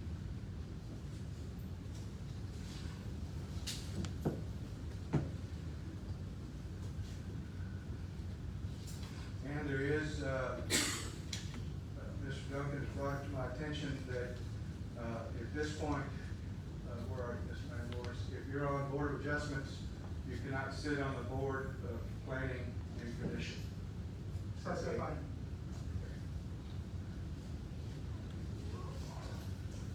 I guess I'll make a motion to add, well, this, I just want to tell Mr. Toomer, this meeting, this committee meets every 3rd Tuesday? Casey, what's it? Fourth Tuesday of the month. 4th Tuesday of the month. That's fine. Okay, so, yeah, so I want to get Mr. Toomer, make a motion to have Mr. Billy Toomer in the planning, Daniela Bailey, Mr. Andrew Dill, and Mr. Eric Hayes. Particular one for the 1 year? Miss Daniela Bailey. Sorry? Daniela Bailey For 1 year? for 1 year. The others for 2? Yes. All right, we have a motion. A second. We have a second from Councilman Brimage. All those in favor say aye. Aye. Aye. All opposed? I'm sorry, Billy Toomer was appointed to the Board of Adjustments. Oh, good catch. Pam Dancy got in under the. Yes, we also have the under wire, application. and she was interested in this. She indicated the fact, so please add Ms. Nancy to this as well. So, you amend it, or does it get shut down? You certainly amended it. Okay, so yes, I'll amend it to, You amended to what? Sorry, or Councilman Rice. to add Pam Dancy, Instead of, Mr. Toomer. okay, very good. And the 1 year term goes to Daniela Bailey. All right. Benny, do you have that motion? Yes, sir. And Councilman Brimage, do you second that amended motion? No. All right, very good. Is there another second then for Mr.? But before we get to the second,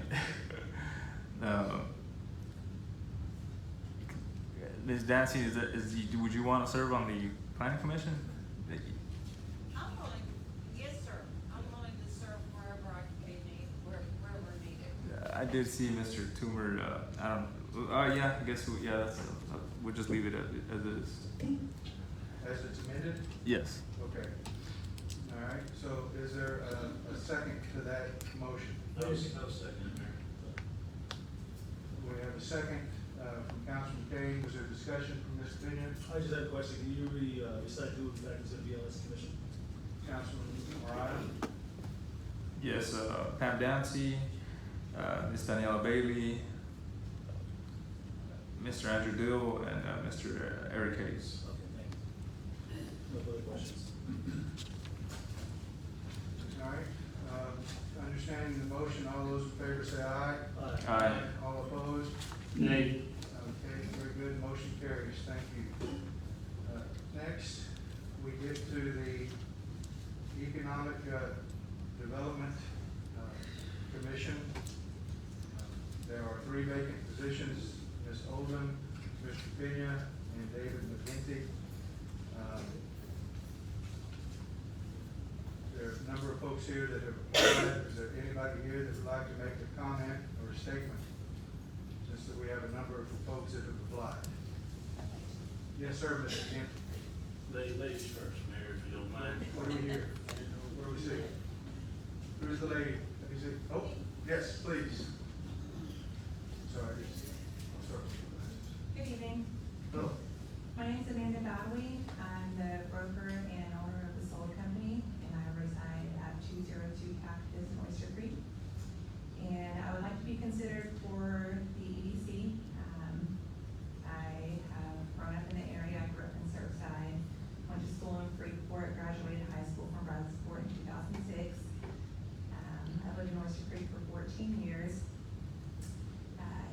6 years in real estate, I have experienced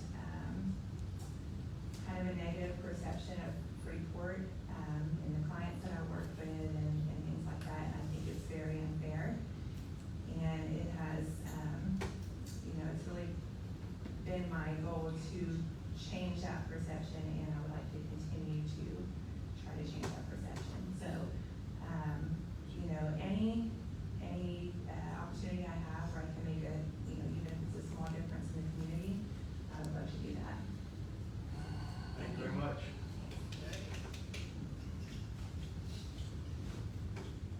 Now you other ladies before David. No? Yep, go ahead, ma'am. Well, I'm always coming up, Chris, is that one that you have to live in the city or no? You don't?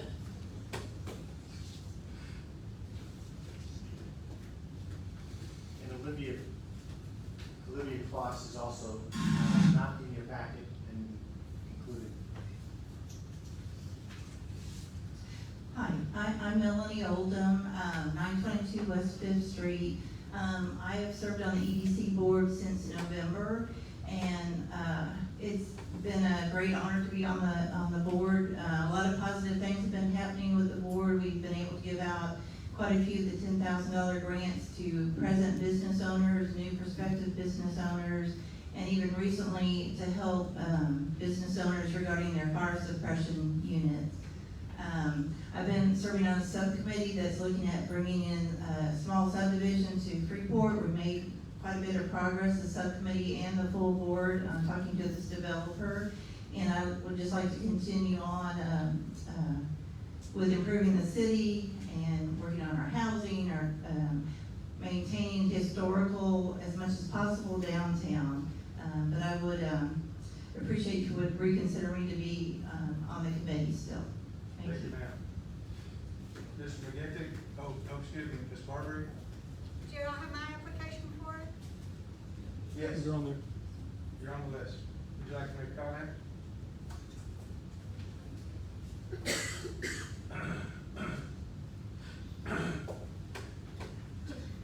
My name is Sandra Marbury. I live at 1502 North Avenue R, Freeport, Texas. I've lived there for 45 years, but I've been in Freeport nearly all of my life. And I love Freeport, and I have served on many boards and commissions for the city. I've served on city council. I try my best. I've been in the Lions Club for 25 years, community service. I volunteer for all different things, and I would like to continue and help and be on the EDC board. Thank you. Thank you, ma'am.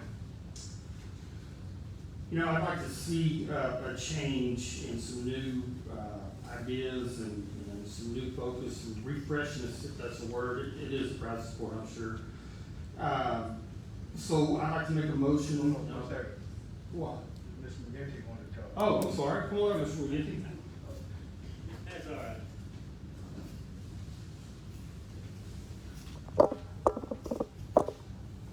David McGinty, 521 West Broad. How y'all doing? Okay, I think the question for this board in particular, and maybe a few others, is for everybody that wants to be honored is what is your vision for the future of Freeport? An important question, and I believe anybody that wants to be on this board should have an answer to that question. My vision for Freeport, number one, to rebuild a thriving downtown and urban development that would incorporate retail stores, commercial space, residential apartments, lofts, etc. Clean up and save what's historic, what's savable and usable, remove what's not to allow for a newer, brighter urban plan that can bridge the gap between the old and the new. Number two, retaining public access to our rivers and beaches while making the improvements that would make it a nicer experience for visitors on our city, to our city's natural amenities. Number three, look forward to find and act on plans for development of housing, retail, and commercial opportunities. As Ms. Oldham said, we do have a few things going in that direction, and I'd like to continue that. Number four, add the little touches that help define a community. examples, when we're talking about a residential development, can we add a dog park, a skateboard park, decent soccer field, et cetera, just make the community a better place to live while we're trying to improve our economic future. My vision in my mind is a grand one, and I may not get everything I want to see, but rest assured, at least I do have a vision. And seeing as I feel I still have the time and the energy to give, I ask for reappointment to the FEDC. Thanks for your time and consideration. Thank you, sir. I have two gentlemen standing up in the back. We'll let the taller one go first. Council, how do you want to do? Well, sir. My name is Jack Morgan. I've been a citizen of Freeport. I've been 6 years. Reside at 822 West 9. From school, from kindergarten, graduated Freeport. Freeport's always been my home. Anything I can do to help bring business in, and business in my background. I've been a superintendent for the past 20 years for a local company. Prior to that, I had a community management business that I managed nationwide. That was my business. And you consider having me on board, I think please consider. Make sure. 1985. Mr. Bowman, when did you graduate? 1980. 1980. Okay, very good. Kim Tyler. You graduated when? 1922? Sir?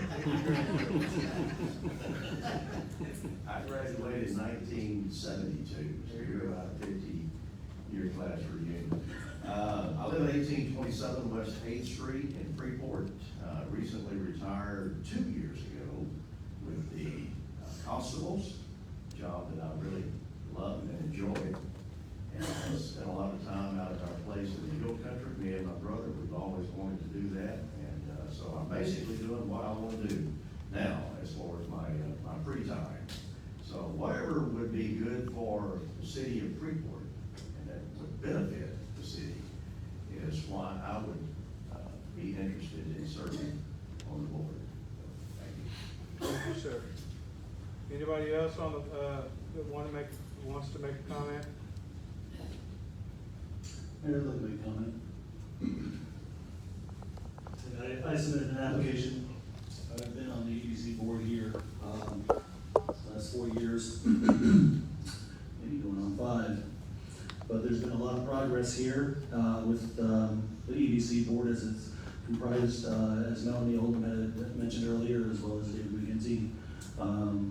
We have the grants program, and we recently upped that grant program from, I think it was a $30,000 budget to a $150,000 budget. I was one that helped to initiate that particular initiative. And the same thing with the fire suppression system here, trying to create more pro-business monies available for development and investment in the city of Freeport. We have these ordinances that are shooting for safety in meaningful ways, but we want to make sure we also assist the local businesses that are here currently and those that are coming in.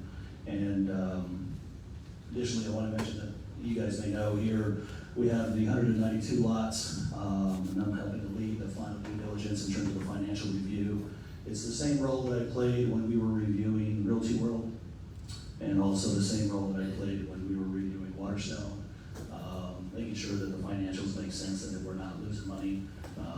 Those particular examples there were helpful in helping to save the city to the tune of $6 million as it relates to Waterstone and Realty World here. We have a couple $100,000 that we're also looking to save. But I want to make sure that we continue to pursue programs and events that promote the city. And I just wanted to mention that and see if we can get your support for reappointment. Thank you. Thank you. Councilman Remmett, you have the floor, sir. Yes, sir. I'd like to make a motion that we appoint George Ryder Morris, Kenneth Tyner, and Jack Bowman to the EDC board. All right, so let me see this. We have a motion. Your motion is to appoint George Madden Morris, Mr. Bullman, and Mr. Tyner, did you say? Yes, sir. All right. second for that motion? Is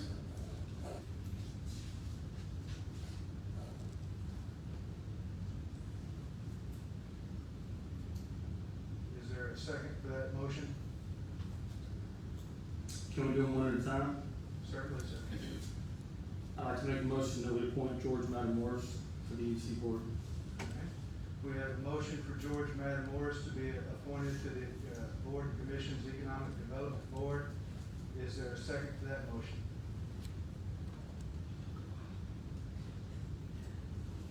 I'll second that. All right, so we have a second for George Morris. All those in favor say aye. Aye. All opposed? Nay. I'm sorry. So, all those in favor say aye. Aye. All those opposed? Nay. Okay, we have 3-2. Councilman Mariah and Councilman Pena against. I would like to make the motion that we, well, maybe I'll go for it. Go ahead. Mayor, I would like to make a motion to put Kenneth Steiner on there. I'll second that. We have a motion and a second for Mr. Kenneth Tyner. All those in favor say aye. Aye. Aye. Aye. All those against? Nay. All right, so it's 4-1, is what I've heard. And Mr. Tyner, is there another motion? I'll make a motion to have Mr. Jeff Pena on the EDC board. Is there a second?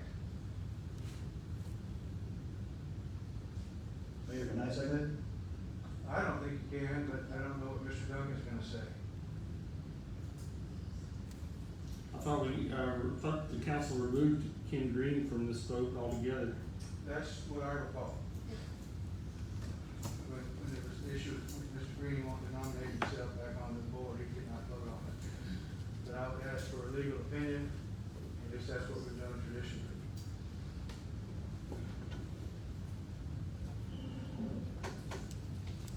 Yeah, I don't recall back to, Captain Ken, but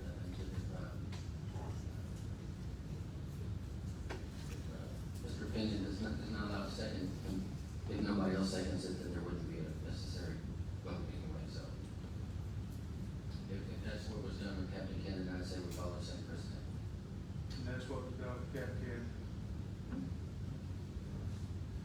That's actually when you were appointed, I think, Mr. Manning, when that issue started. Anyway, all right, so, excuse me? Yeah, we had a motion and we don't have a second, is that correct?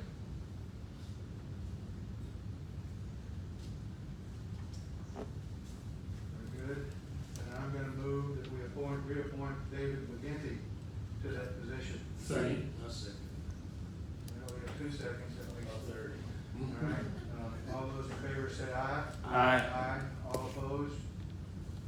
Motion carried, thank you. Is that all of it, Mr.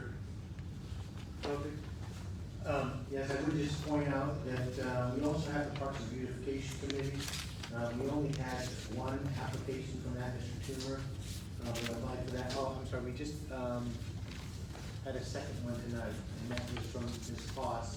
I think that requires that you live in the city though. So, at this point right now, we don't have enough board members to be able to hold a meeting. So I would encourage members of the public, if you are interested in the Parks and Beautification Committee, to fill out an application, get that submitted. And, if we do get applications for that, I'll bring those to council. Very good. For those of y'all that have been appointed, it is a responsibility and it is, does pose some time constraints. And guess what? You get to do it all for free. But we do appreciate it because it is helpful.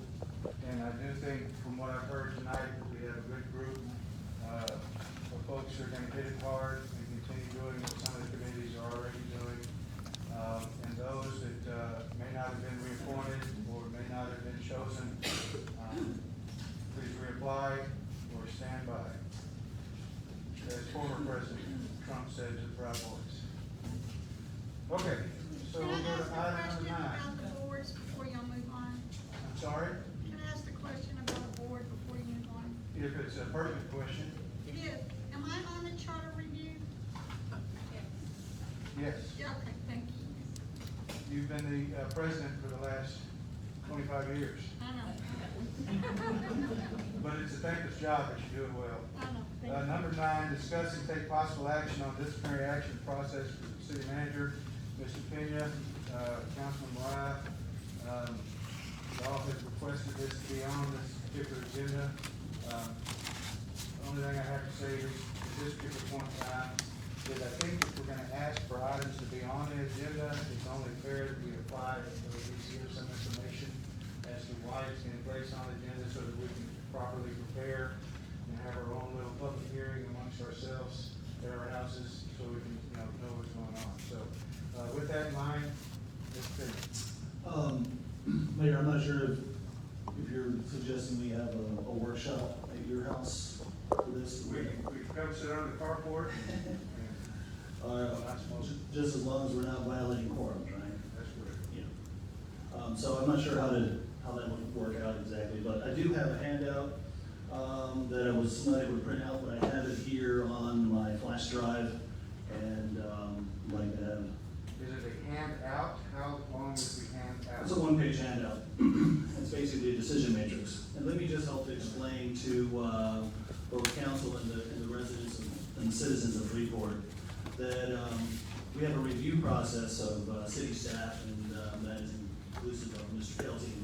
And it's just been that when we had a chance to try to review him in the past, there was no real guidance as to how we were applying any kind of disciplinary action. And so I thought it made sense that we had a decision matrix to help assist that. And I have a slide that kind of demonstrates that we can look at, and then we don't necessarily need to vote on it. It's really supposed to be a sheet that allows for everybody to look at and add and edit.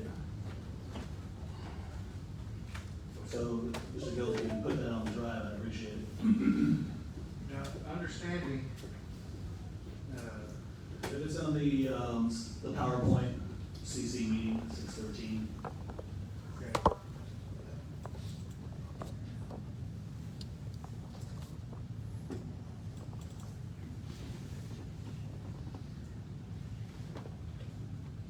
So you scroll way up. 9, yep. And then we go to the slide number 2.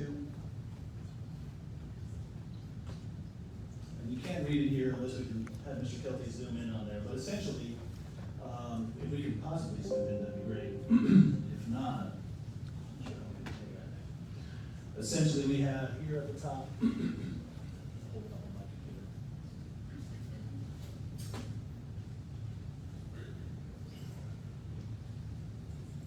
Yeah, it's impossible. Yeah. That's the thing. Fair enough. Well, let me just give you an outline of it here verbally. You can see it visually, you have 3 columns. Those 3 columns in red. We can hear you. Thank you. Sorry about that. The 3 columns in this particular decision matrix are basically grounds for performance behavior write-ups, whether a particular violation is a yes or no for that. Then also the second column is grounds for suspension or probation period. And then we also have a categorization whether yes or no, depending if the violation is found to be true. And then the grounds for immediate termination. And I just want to make sure that we have this in place so that we all understand that there are red lines at every level. And so what I had over here on the left-hand side were the various categories. 1 is managerial, 2nd is administrative, 3rd is human resource, and the 4th is public relations and public outreach. 5th is ethics. It probably should be number 1, but when I was drafting it, that's how it came out. Number 6 was risk management, and 7 was political activities, and number 8 was insubordination, and 9 was left at other. Now, again, I didn't get a chance to print this out, but I just wanted to at least set the stage here as we get near performance review in August, that I wanted to make sure that we have this well in advance, and so that we're not dealing with this at the last minute, not really having any sense of direction of this. But I will gladly get this emailed so we can put it on the next agenda, and this way everybody does have a chance to look at it and make their own modifications and input on it, but I think it's a useful tool. And that's where I'll leave it at. So you're not making a motion one way or the other? No, not at this point. It's only because I didn't have the printouts, so. Okay, very good. Item number 10, discuss and take possible action on trash services and rules for Freeport residents and America Waste. Councilman Pinion, Councilman Mariah, y'all have a motion. Yes, and I want to thank Councilman Mariah for helping sponsor this here. If we look at slide number 3,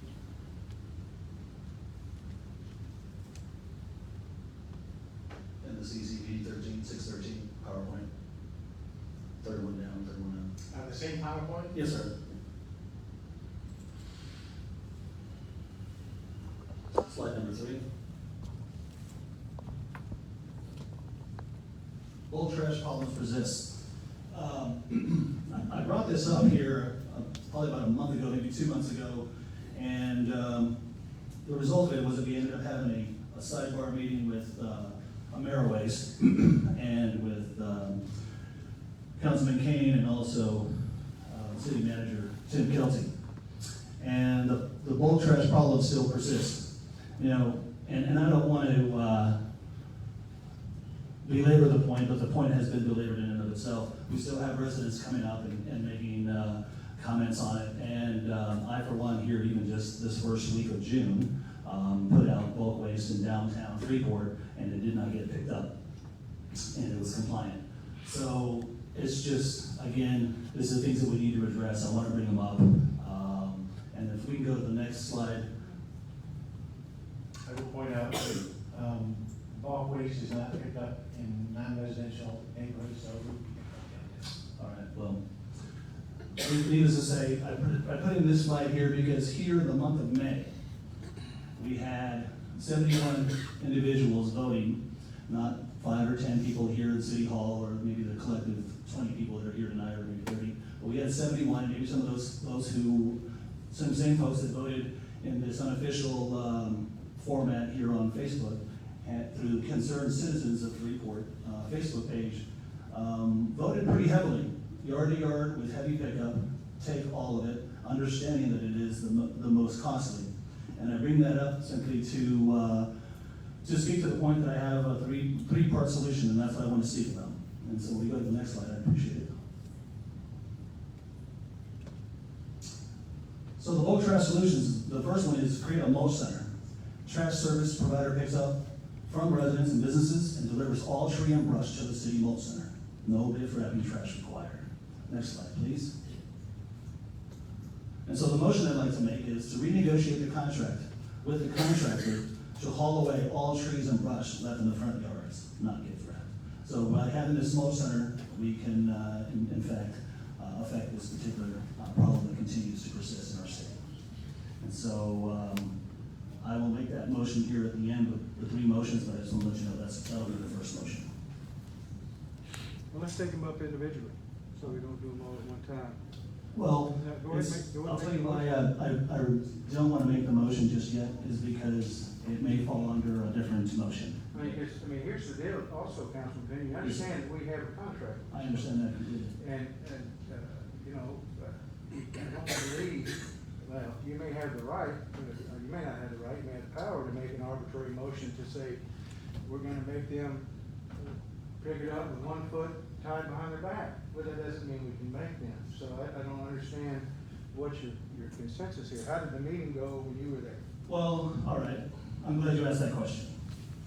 Now, the way the meeting went, I first would want to, I've been asked this question here on social media even, and I wanted to wait so that if we had a workshop, that I would be able to speak to that point, but time constraints and everybody's schedules being. How did your meeting go? The meeting went, Mr. Mayor. We had a meeting over here at City Hall on the 3rd floor, and in that meeting, right out of the gate, there was a very a negative reception by AmeriWaste, and basically I was kind of surprised of the lack of professionalism to at least be courteous in the meeting in terms of extending and salutations. But that's neither here nor there, but what's really caught me. Hold on a second. Yes, sir. I'm gonna give them a chance to reply. Fair enough. Make sure I understand it. You're saying that Maryville's folks were unprofessional to you? Correct. Okay. Number one. Number one, I think is probably more relevant to the citizens, and the citizens should know, was that AmeriWaste also offered up in a very frustrating manner that they would agree to terminating the contract. And so I mentioned at the time, my response was, that's not what this meeting's about. We're not here to discuss terminating the contract, but amending it and making sure we can find some solutions going forward. But instead, I would say, but we can at least keep that on the table if that wasn't a legitimate offer. And I only took it to be a legitimate offer. So Why don't we go to number 2 then? Okay, do we want to let them respond? Evidently it didn't go well, what you're saying. It didn't go well. Okay. I'll go to the second one. So the bulk trash solutions here is pick up all construction, non-hazardous construction materials. We continue to have a lot of remodeling and new construction in the city as we're trying to encourage development and investment in the city. We're talking about more rooftops. We're trying to create more incentives for businesses to come to Freeport. And a lot of the trash that is out there is a lot of construction, so a lot of construction materials. So I want to make sure that we include that in the contract. So the motion I would have would be on the next slide. To renegotiate a contract to have the contractor haul away all non-hazardous construction materials. That's the second one. The third one is replace all the door hangers with non-threatening language. ... customer service first. This one was brought up, and this was something that I had a pretty rigorous conversation with Mr. Kelty on, was that it was the whole sentiment on social media and all the phone calls that I get regarding this is that those hangers are very threatening. And it's not very helpful, and it creates a very, negative environment as it relates to, and the negative perception as it relates to the trash services. And so when I want to go back to customer service first, I want to change the language so that they are more informative, that they are more customer service related, and that they're not threatening, but that we also have some time frames where they can actually respond accordingly in terms of their trash and how they put it out. We're talking about cubic feet.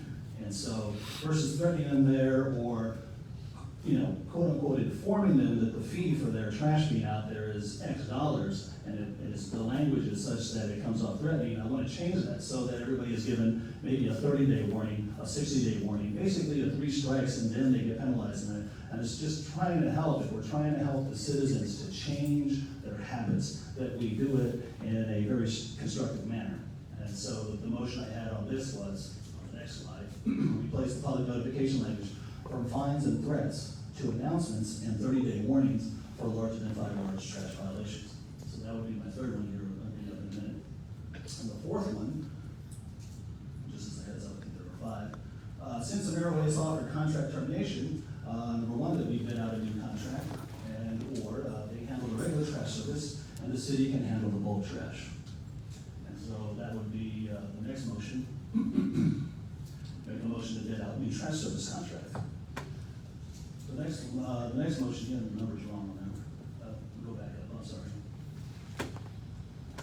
Can you go back up? Yes, sir. So that would be the final motion there, was to basically make a motion to bid out the new trash service. So when you said, let's make a motion on each one individually, and we can discuss this, knowing this information here that they have offered to terminate the contract, if that's something that we can facilitate, then that we should. And or if we have a working solution where they handle strictly the regular trash and then the city handles the bulk trash, then we can work that out. And under either one of those, that we still provide a mulch and brush center, and that nothing's having to be packaged up, so that everybody can in fact have their trash picked up. And yet again, we all know there's an extension or an additional cost and charge for the city, but the citizens have asked that. And then if we're trying to do our jobs to say, hey, listen, the citizens are asking for it, knowing full well what that budget is, and we can figure out what those numbers are, I'm interested in having that conversation. I want to make sure that we use those tax dollars in ways that the citizens are are asking for. And I think at a 65% response rate, which is probably the most consensus you're gonna get, or at least that I've seen on Facebook, any polls, that's a pretty strong one. Was this motion number 4 or number 3? Number 3. We had number 3. It's actually number 4. There is a number 4? Yes, sir. That's number 3. This is number 4. So I would like to make a motion on number 4, going in reverse, that we bid out new trash service. Now second. So we have a motion and a second, and I'm sure we'd like to have some discussion, unless we want to vote right now. And I'll tell you, I will preview my vote, as Mr. Bridges did earlier. Mine is no on this particular motion. One, well, certainly they can talk about it themselves, but you said 71 people out of 14,000 people. Okay, that's a pretty minute statistic in my mind.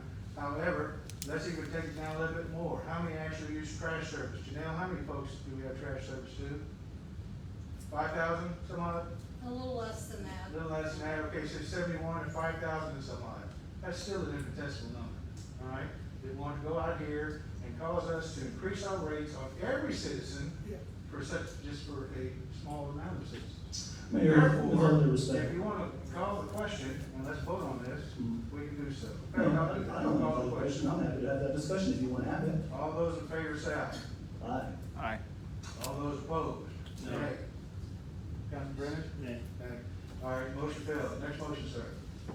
The next motion would be back to the original number 3. Thank you. To replace the public notification language from fines and threats to announcements and 30-day warnings for larger than 5-yard trash violations. And I didn't understand this one, Jeff. So you're saying that, So the door hangers, they need to be changed. no, I understand that, but you're saying that the individuals would be able to have their trash out there for up to 90 days before we did something? I guess I should have provided, let me help to explain it. Trash has been out there for longer than 3 months, longer than 30 days and 60 and 90 days. That's already been established by other residents, even in that last meeting. Was it to the confirmation of how the contract stated it's supposed to be? Well, I'll say this. It's either yes or no. Well, I'll answer it this way, Okay, then I take that as a maybe. as a maybe. Okay. The 30-day warnings. So like right now, somebody has an excess of 5 yards. They get a letter on their door that says, you owe us $700, and that's what it's gonna cost to take it. And if you don't take it, you're gonna get fined. That's not how we present customer service. I'm over here trying to say 2 things. Number one, let's not threatening our residents, because the backlash is terrible. And it sets a really bad tone for everybody as it relates to this new trash service. But really, let's give them a realistic timetable, because I was told that trash is still being picked up even if it's in violation. Well, you know what, then we can still do that. Then if somebody violated, they get a 30-day notice, and we pick up the trash anyway. And then if they do it a second time, well, that's strike 2, and then the 3rd time they get the fine. But I think people need to understand that what the 5 yards is, and I think that's probably the one that we could probably agree to, and I think citizens can agree to, that is the easiest to follow and abide by. And so that's simply it. I'm just do not want to consider trying to force feed these fees and fines so we get compliance, or basically threatening the residents every month that their trash is needs to be buttoned up, packaged up, and gift wrapped. And otherwise, they're going to be paying some hefty fines. I just don't think that's the right way to go about it. So in regard to this, Okay. Go ahead. So my motion would be to replace the public notification language door hangers. And Before you make that motion, Yes, sir. let him respond. Yeah. Okay, thank you. so in regard to this, when Councilman Pena and Councilman Kane and I met with America Waste, it's been about 5 weeks ago. This was brought up, and I pointed out to Councilman Mariah that the language in the door hanger never mentions fines. I know that he has mentioned that in his social media posts, but that has not been on any of the public information that we have set out there. It actually is listed on the door hanger as a cost of service. If they want this service, this is what the cost is, and we will be happy to pick those items up. At that time, he said that language was threatening and aggressive. Who's he? Councilman Pena. Yeah, Tim, you need to make a correction, because I didn't Yes, say I'm anything sorry. on social media. I'm still talking here. I did not say anything on social media about the Mary Waste. Just want to make that clear. I'm sorry. Let him reply. I do that, and I apologize. Wait. Anything else, Councilman? That's it. Thank you. To correct the record, it was not Councilman Mariah, it was Councilman Pena and Councilman King. Well, guess what? The record was walking in. The record- I was record keeper while she was out. Very, very good. Now, anyways, during that meeting, it was brought up that the language by Councilman Pena, that the language he felt was threatening and aggressive. And at that meeting, he asked if that door handle could be changed. And I said, absolutely. And you were going to submit some language for me to review, that you and Councilman Kane and I were going to review. I have not gotten any language. That is correct. I'd still be happy if there is other language that would be less threatening in your mind. Yeah, I have that language. But it's not, this is administrative action, it's not anything that council would be required. I can make that change without action by council. I get confused, because when I make recommendations for fixes, sometimes they go undone. So, this is why I agree with the council. Wait, one at a gosh daggone time. Now, Councilman Pena, he said that he's still willing to work for you, to work with you on that language. He hasn't received the language from you. Are you still willing to give him language? And y'all can talk about it. Absolutely. All right, then we need motion number 3. Can you bring it back to us later on? Give me a second to gather my thoughts, sir. Okay. Come on, audience. Well, while he's gathering his thoughts, Mayor, I'm not interested in looking at a stack of tree limbs outside for 90 days. And that is why if we pass motion number 2 and number 1, we will not have to. So I'm looking for your support on that, Councilman King. Number 3, Jeff. Sir? If there is a motion, I would ask that it not be subjective, that it have the specific language that you would propose. Which is why I was collecting my thoughts. Thank you, Tim. I'd like to then make sure that we make a motion that we are at least agreeing to change the language from fines and threats to an abbreviated language that we will decide upon at the next meeting. If we have to make a motion on that, I'd like to make that motion. I don't want to just make it such that it's kind of thinking what we were kind of thinking of doing. Like, if it requires a motion to enact action, then that's what I want to do. The only thing is that the current flyer, I'm not aware makes any threats or does not identify any fines, so I'm not sure what you're asking us to change. That's why I would ask for the. Okay. What I'm hearing is that y'all are gonna work together as adults and come up with some proposed language that hopefully will satisfy everybody. If it does, we'll relitigate this again. Is that my understanding? Mr. Mayor, I have a language and I'll prepare that for the next meeting. Thank you, sir. Yes, sir. All right, so let's go back to motion number 2, please. Yes, sir. So I'd like to renegotiate the contract with the contractor. In this case, if we're not changing contractors, that would be with Ameriways to haul away all non-hazardous construction materials. In consideration of the fact that we're going through a lot of renovations and remodels and new construction, but also because we're coming into hurricane season, a lot of folks, in fact, do get flooded here in the city. And you can pretty much bet on the fact that there's going to be a lot of drywall repairs being made here. Councilman Pena, and I don't know if Chief Motley's here, or Councilman Tim will correct me, but we have a contract to pick up hurricane damage. Actually, this is hurricane damage is excluded from this contract, and we actually will have a contract. We have additional at the next council meeting. And who pays for that? What do you pay? And what service provider collects it? You'll get to look at it next week, but We actually are opening bids Tomorrow. tomorrow. Okay. Wait, no, Wednesday, sorry, Wednesday. It's something that we voted on every year since I've been here. I know you've been here too.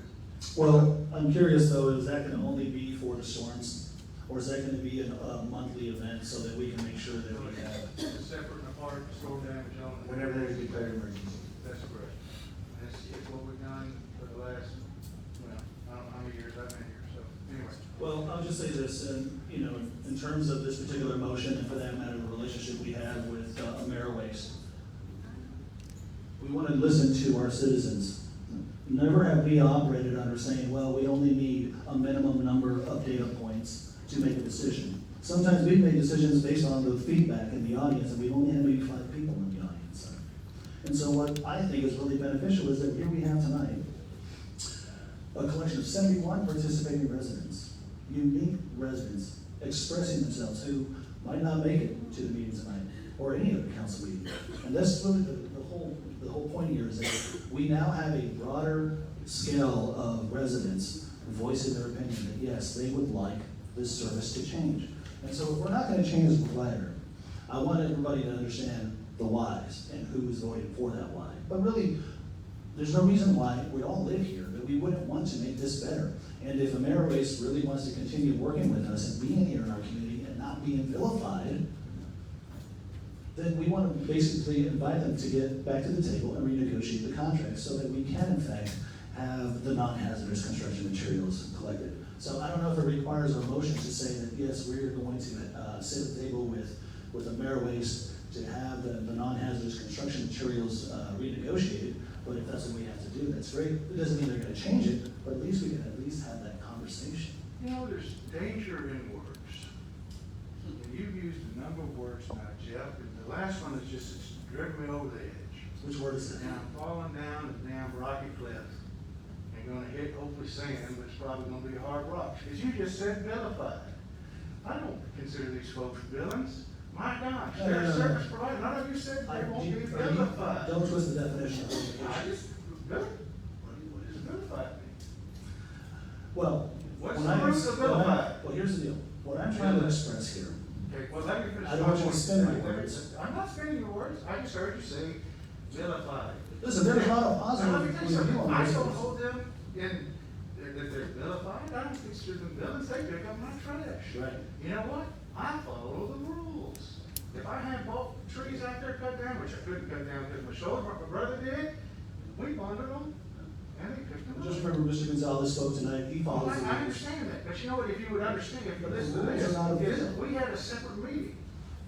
Me, Mr. Kelty, Councilman Kane, and those folks. And we're trying to work to solve those issues that we may have, not by castigating and vilifying them on Facebook, which is a gosh damn devil, as I've said over and over. I disagree with it. Well, you It's know, the ultimate equalizer, sir. you think. If you believe in democracy like you espouse, then you would agree. My goodness. We're gonna have a philosophical. We're gonna have to agree to disagree on that, and I'm right, but let me just say this. We're still talking.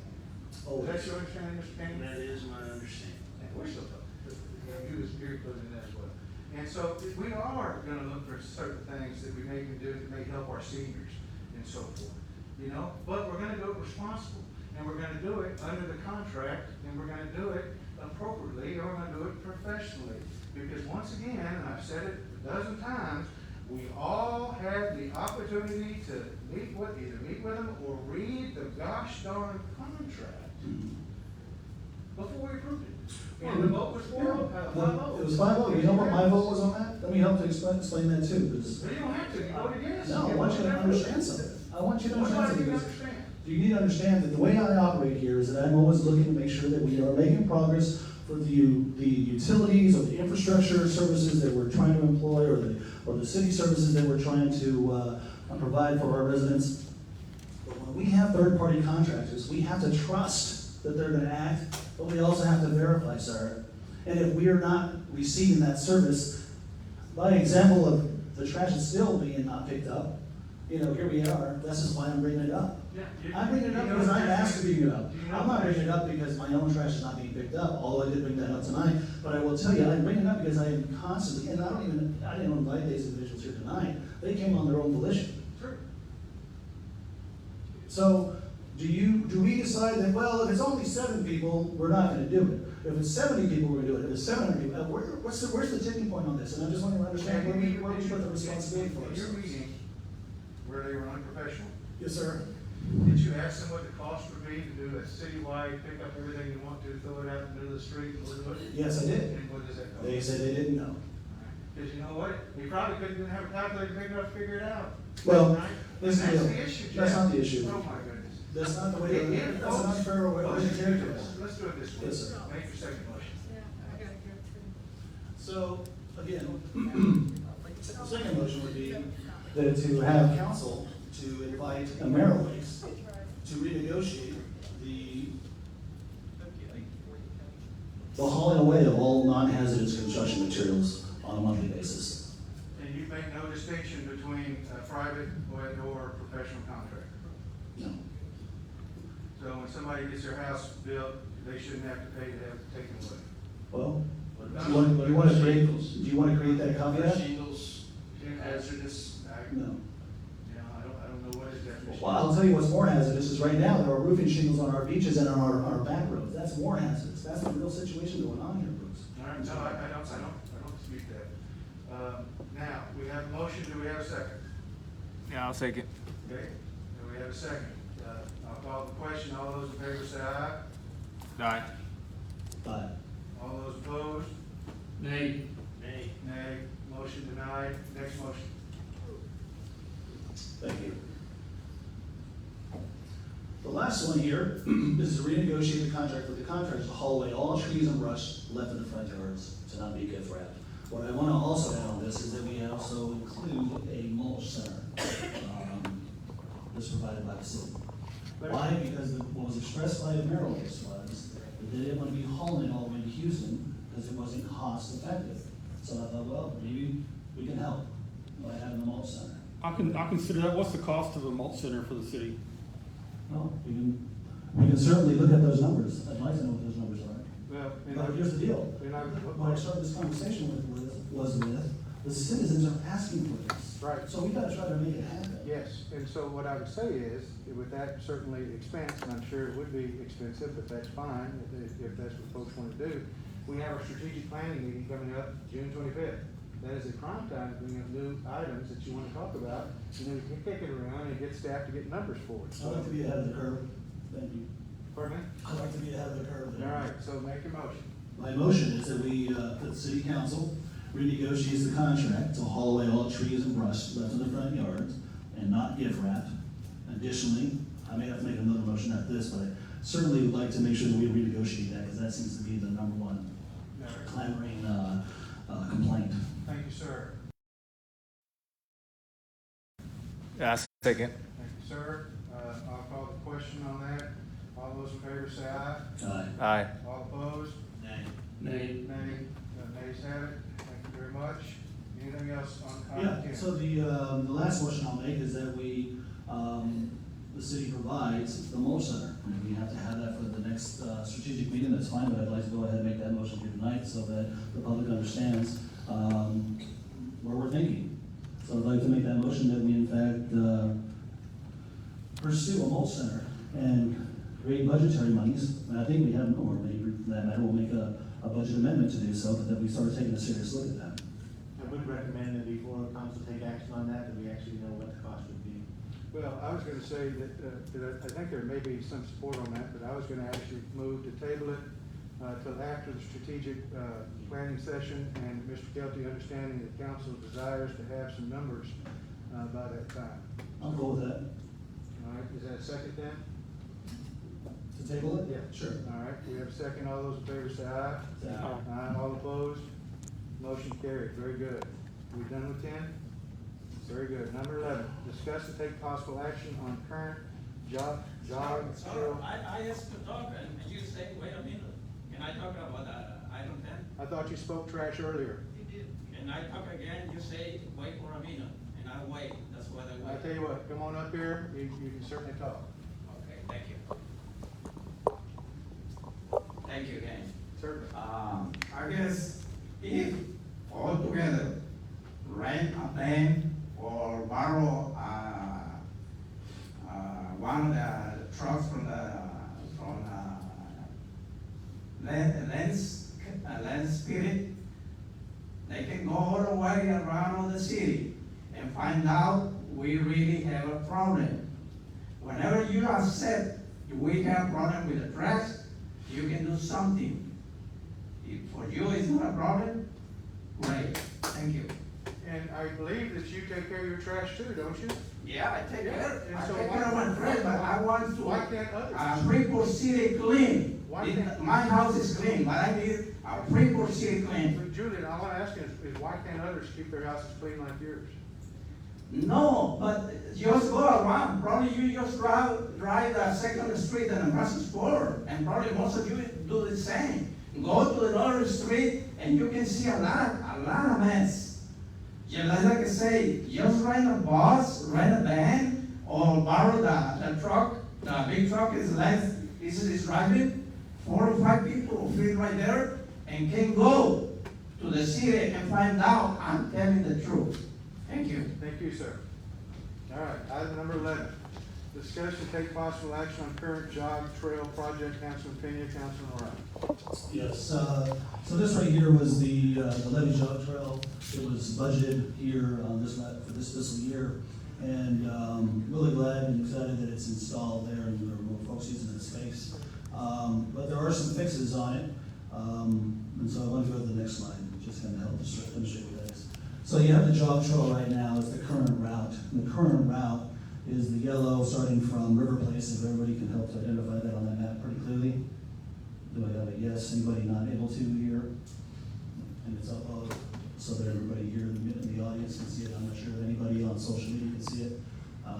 But the yellow route is what the current jog trail is, and it's on the levee throughout the trail here on the west side of Freeport on the old river. And as you come across the turn, past the high school, past the baseball fields, we have a downturn to basically hug the old Brazos River. That's the section there in blue. And that's actually where it ends there. And then what you have then is this orange path. And that orange path is basically you have pedestrians, joggers, bicyclists, folks on strollers, having to go through the obstacle course of vehicles on that path, on that street, as well as all the boats that are launching in and out of the water there. And so then they have to come up the street. There's no safe passage up to the top of the levee to get back to the trail. And you can see the trail is again here in yellow at the top of the levee to Velasco Street, and that there is complete. So what I wanted to see was, does the city want to help to make this a safer route we can keep the blue one there since it's already installed, but to make sure that we keep the trail on the levee. And that's what the green marking is there. So the green is from the yellow connecting the broad yellow from the starting point to the top of the levee, maintain it on the levee and throughout that park, and so that you're not having to go through the streets, not having to go through all the boat traffic, and basically connecting to that yellow levee. And so that's what I wanted to ask tonight. And for that matter, I want to mention that the budget for this particular project was at $300,000, and I think we've only used, I think, $160,000. Is that right, Mr. Kelsey? Is that correct? Yes. So for what cost $160,000 here, we look at a space that's probably a third of that. We're probably at $50,000, so we're still well within budget to continue that trail on the levee. Yeah, I think it's about half. We use a little over. Yeah, so the remaining half is $140,000, and I'm saying that this particular space here probably amounts to about 30% of the total course, so it should probably be no more than $50,000, but certainly well within the budget. So you're gonna make, So I'd like to make. put it out to bid? Yeah, no, sir, we already have it bidded out, we just have the contractor to continue the bid space. And so I'd make a motion to extend the jog trail via the levee for safer passage by joggers and cyclists and pedestrians. How much was the bid that we were given? So the bid to do the whole project, as it's currently installed, was $160,000. We budgeted $300,000, so we have $140 left. The part that needs to be, that I'm asking that we have for safe passage, we're probably total, it'll be less than the 140. But still, I would think we would need to put it out to bid before we I think I'd have to I do think this your, I think your numbers are pretty close. I don't know why we wouldn't use the same contractors. I would like an exact before, and I like the idea, Okay. but I would like an exact before I put it up. Mr. Petty, are you gonna be giving any kind of, concrete figures on this particular space if we were to adopt it? And also, Mr. Duncan, is there a limit to how much we can do a change order for? I'm sorry, say that again? If we have a contract for $160,000 and we're proposing a change order in additional work, is there a limit to how much we can do that change order for? I have to review that contract. I know that we can do I mean, up to, under we can state- do up under to, state law. we can do up to 50,000 without getting an bid. I know, but under state law, isn't there a requirement that you can only do a certain percentage of the original contract for change order? Yeah, I don't think we have enough on that. All right, well, a couple things then, Mr. Petty, or, Councilman, I didn't see up there, I'm sorry. Councilman Pena, I would ask that it be re-agended to, next meeting, or at least to give them time to find out what the cost is, because I would view this as a secondary job, not as a primary job, because that job's been completed, they've done what they're supposed to do. And I'm not sure, you might be close at 50,000, but I think you're a little more than that, so I still think that would require to go out for bids as well. But, that is my suggestion, and I'll certainly, entertain anybody that wants to back that suggestion. I agree, I'd like to know what it costs before we put it on something. All right, so we have a motion and a second to table to get the, at least the data, or at least get an idea of what the cost is. All those in favor say Is aye. there discussion on that last point? Aye. Aye. Before we call the votes, do we? Yeah, just call it. So, very good. All right, number 12, thank you, sir. He's gone. All right. Number 12, discuss and take possible action on the VW tax abatement agreement.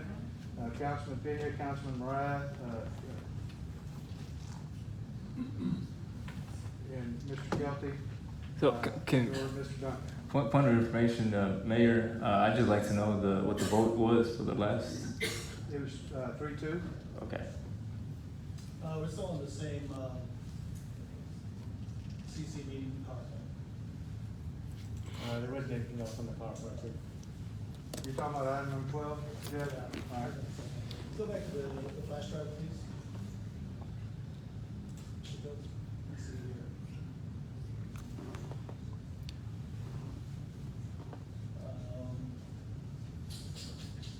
Yeah, We're gonna go back to the flash drive? well, I'll just leave it at this, in terms of, if I can have a flash drive, I can copy and paste it so you can put it on there, it'll only take us a quick minute. It's 15 till 9, Councilman. I understand.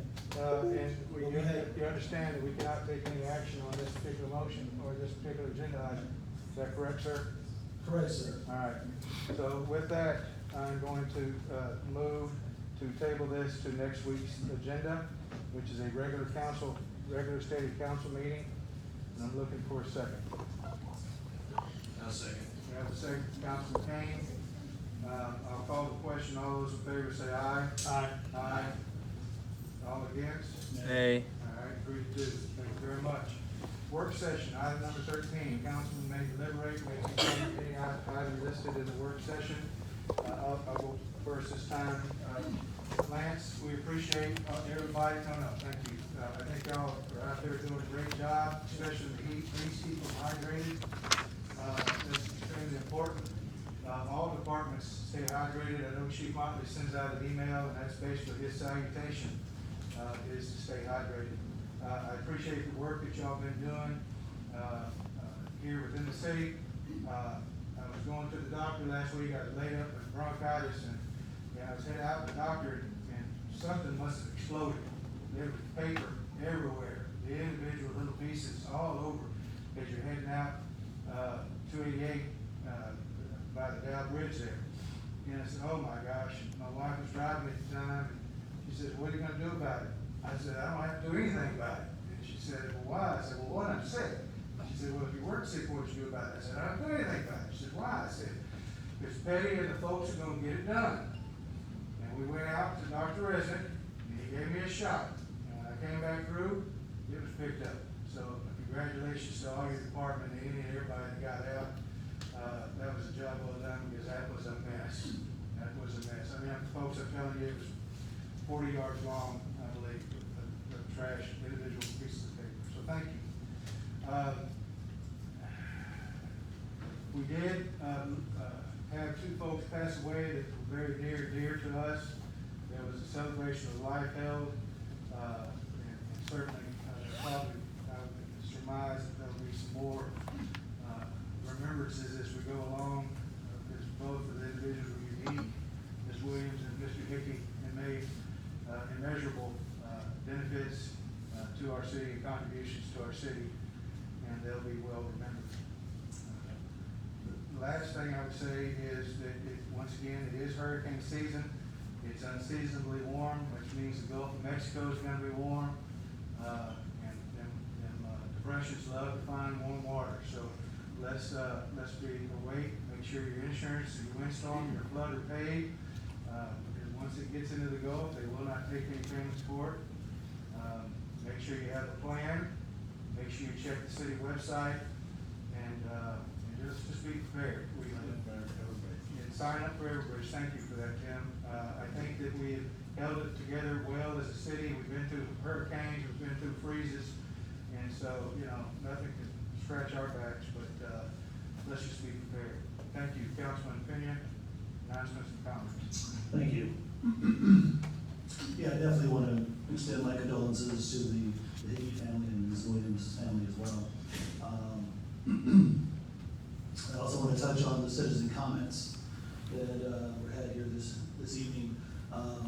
Ms. Brenner spoke up here earlier this evening about property over on Front Street, and I was curious, did we contact the landlord on that particular issue? Do we?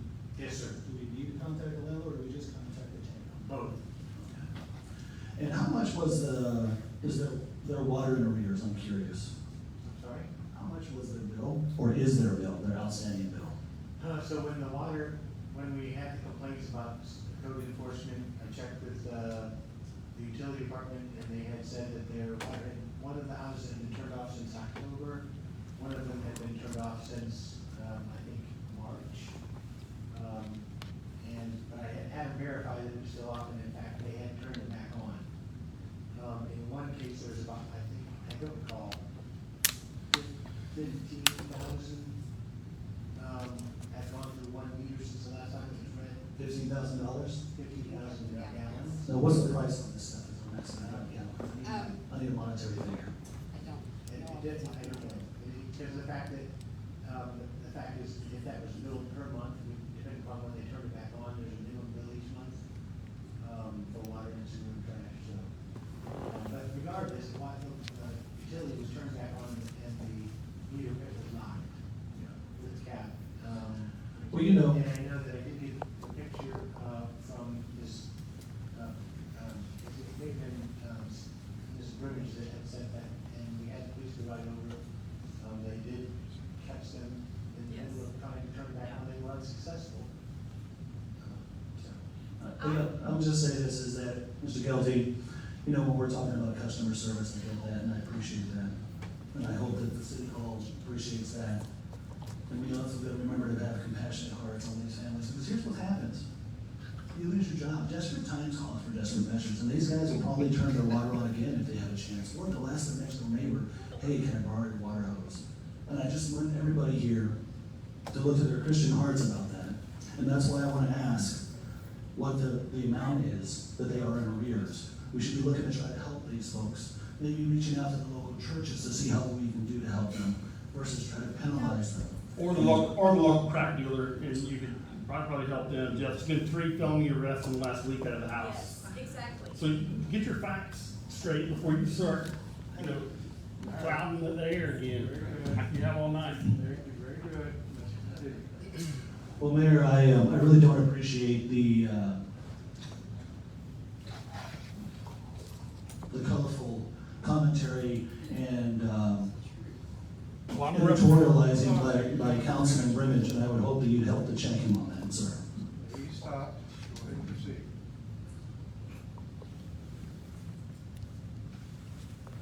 So I'm hoping that we can help this family who is in arrears, and I would like to know, please, what their dollar amounts that they are in arrears. so that they can have running water. Mayor. Number one. So I'd like to go on to the second thing, Mr. Rayner. Mr. Rayner spoke about Mrs. Ware's property. I'm not sure it's on the agenda tonight, but I will iterate yet again that that property should be placed on the market, open market, so that everybody can bid on it. And I'm not interested in giving it to the lowest bidder or giving the properties of the cities away. Mr. Gonzalez spoke up about the trash. Mr. Gonzalez, I heard your voice and I spoke to it tonight, and I'm sure council will work together here going forward so that we have a mold center, so that you're not having to deal with the heavy brush and trees going forward here. And I'm really hopeful that we can put that together. And the same thing with Mr. Julian and the trash, and hopefully we can get that addressed. I also have a comment here about Officer Mosley. Thank you for your bravery and your courage. I know first responders, EMTs in particular, are trained for that, and they just act without flinching. And that just is so commendable. I always think that those individuals are anointed to be first responders. And so, Mr. Mosley, if you are hearing this here, if you're still here tonight, or online, or if anybody else sees him, let him know that we thank him greatly.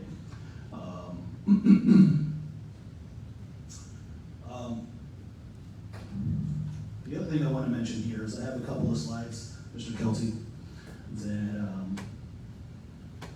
I have on that flash drive. Not the PowerPoint.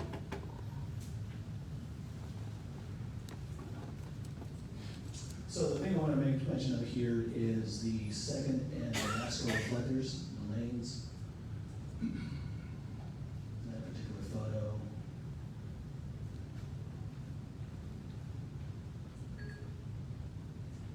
And I just want to let the public know that this is the correspondence that I share with Mr. Petty and Mr. Kelty about what's needed. And I appreciate that they have in fact been working to those ends, and we got those reflectors on the bridge.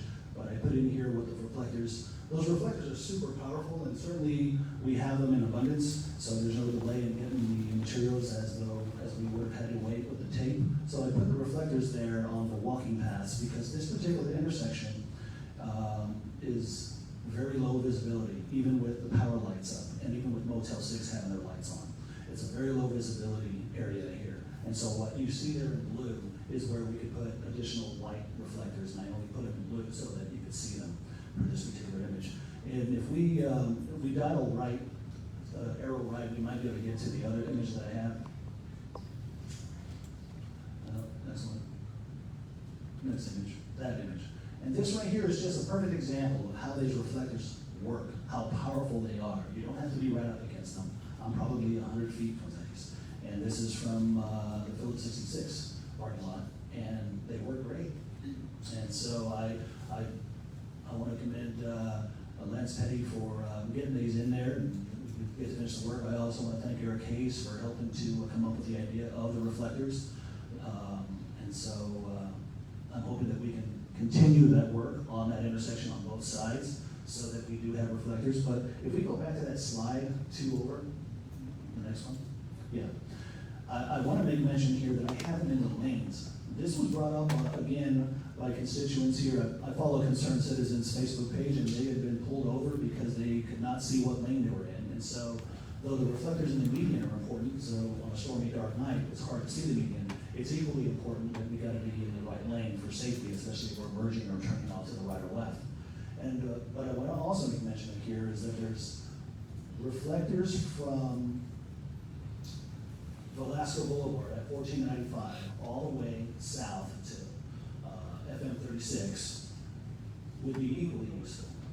And just because the visibility is low, because we don't have very extensive lighting yet, but in the interim, especially since we have extensive construction on 36 and 1495 will be closed here in the near future, that it may not be that much, it would be actually a really good safety precaution here measured, and a low cost one to include more reflectors between 36 and 1495 on Velasco Boulevard. And that's all I have to say about that. The last thing I want to make mention here is one more slide to the right. Is that this is a rendering of a front of a building in downtown Freeport that I am personally investing in to bring basically folks to Freeport that want to visit. And they have overnight lodging. And so I just want to let you know that I put my money where my mouth is, and I am trying to invest in Freeport.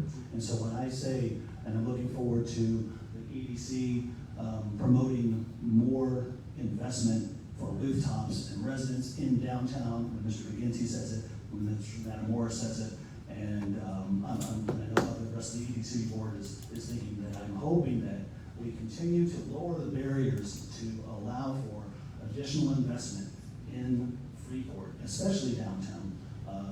We have the Historic Commission. This is an old building, by the way, that's being restored, and I'm happy to have that conversation with anybody else in terms of what those will look like on the inside. But I wanted to make sure that I have at least an opportunity here tonight to share with you that this is something that I am personally trying to do in restoring the old buildings and repurposing them, and so that we have that much more reinvestment in the downtown and the downtown being revitalized. That's all I have. Thank you, sir. Yes, sir. Ms. Branch, you need to respond. Are you okay? Because we're gonna just deal with the facts. So we Yeah, know what the no, facts are. I did want to state that I did call the landowner, and I spoke to her, I know her personally, and so the first time I called her, she asked me, she said, you know what, I've tried, and I'm busy with work, I think you need to call the city and get them to start helping you handle it, because I can't get him out of there. So then I called her back, and she told me, she said, Sabrina, I have gone over there, I've told them to get out. She said, I'm not spending an absolute fortune on getting them out of there. I don't care, I don't live there anymore. I stay most of the time in Houston, and I totally understand where you're coming from. That's what she told me. So The landlord is not gonna avail themselves of the court system, which is the purview of the Justice of Peace Court to file any type of written eviction or anything like that. She's gonna, okay, we'll take that accordingly. Very good. Thank you, ma'am, for that Can information. I say one thing on it? Do you really have to? Yes, I really do. Okay. Ms. Because- Barbary speaking. Go ahead, just for the record. Because if you wanna call them gentlemen or family or whatever, of the guys, they were on drugs, they went into my daughter's driveway, my granddaughter was home by herself, with a gun, and, I know all of these people personally, and if that was a family, their water would have never been turned off because the Ramages would have paid it. They would have took them groceries. Okay, thank you. With all due respect. You made your point. All right, Councilman Kenny. Chief Garrity, still around? Outside, Chief. Chief, I wanted to thank you and your crew for putting on the after-school camp for the kids. I know several kids that got to participate in that, and it was well accepted. I personally want to thank you for that. Other than that, I want to say my piece on the AmeriWaste contract. AmeriWaste says they will do what the contract says. And by gosh, if we do what we are supposed to do, then AmeriWaste will pick the stuff up. I do understand that there are certain issues where, like this gentleman back here was talking about later or earlier, where he is unable to get it into small bundles and what have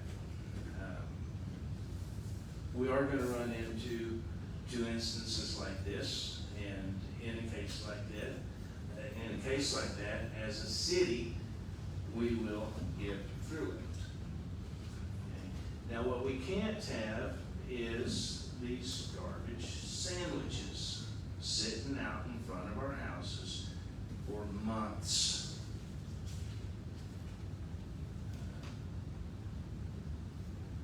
I don't know if Jewel is still here. Jewel, are you still here? Okay. The mayor made a comment a while ago to Jewel, and Jewel had made a comment earlier that he puts his stuff out in compliance because he cares enough to, and the stuff gets picked up. And the mayor says he does the same. Well, from what I understand, except for Ward A and Ward B, the majority of the people do put the stuff out in compliance. Is that, I'm seeing a nod of the head out here. Okay, so to me, that it takes three of us for this to work. It takes Mayor Waste to do what they say they're gonna do. It takes the citizens to do what is needed to do. And it takes the city to step in when needed. Educate. In most cases, education is all it's gonna take. But if there's a hanger on the door and it says, if it's still here in a week or 2 weeks or whatever, not 90 days, if it's still there, we will pick it up and this is how much it's gonna cost, then we need to have it picked up and we need to charge it. Okay? If you get a flyer on the door and there's circumstances where you can't do it, you talk to someone in the city manager or in the city, talk to the city manager, and we'll come up with a plan. You know, the city's not trying to make everybody's water bills $300, you know, but we do have to do what we have to do to keep the city clean. And together, it shouldn't be this difficult. That's all I have there. Thank you, Councilman Wright. Yes, Councilman Kane, the thing is, for the elderly, they need that solution probably from the get-go. We need that solution now. We should have taken action on it. Now, you talk about, we need this plan, call the city manager. Well, how long will it take, Tim, to have this plan? Will it take next council meeting? Will it take 2 months, a month, a year? It's actually already being implemented. Okay, can you explain on how it's being implemented to help the elderly? Certainly, from an educational standpoint, we are notifying residents. Actually, Mayor Waste is helping with that, with the door hangers that basically indicate if there's a non-compliance issue, that they, you know, what's gonna take to get it back into compliance and what that cost might be if they're unable to pick it up. It's being handled now through Mayor Waste because of the fact that a lot of piles that are non-compliance, they are still picking up. It's being handled on an educational basis, through the notices that have gone out with water bills, through the videos that we've been putting together that we're going to put on social media, and will continue to do in that regard. And it's also being handled, Ms. Roman has been given direction, and we got a list of properties from America Waste that are out of compliance, that have been out of compliance for more than 30 days because of the fact that they couldn't pick it up. And they have been, and we'll be getting a visit from Code Enforcement. Let them know that they're gonna have to take action to make those corrective action. If they do have an extenuating circumstance to the city, we'll continue to work with them. You see, Is that what you're talking about? You see, that's a good way to pass the bucket. Or what? You know, that's a good way to say, well, we're doing something, but well, how would you help Mr. Gonzalez? How will he, with what he has spoken earlier, how would you help him out? Just through education? Is that the means that you want to help him out? If he has a situation, he would give us a call. Can I say something, please? Yes, sir. Prior to this new company taking over, the old company had a truck and would pick up the trash, and they would pick up tree limbs, 8 foot, 10 foot, whatever, and they would pick it up in a minimum of 10, 15 minutes.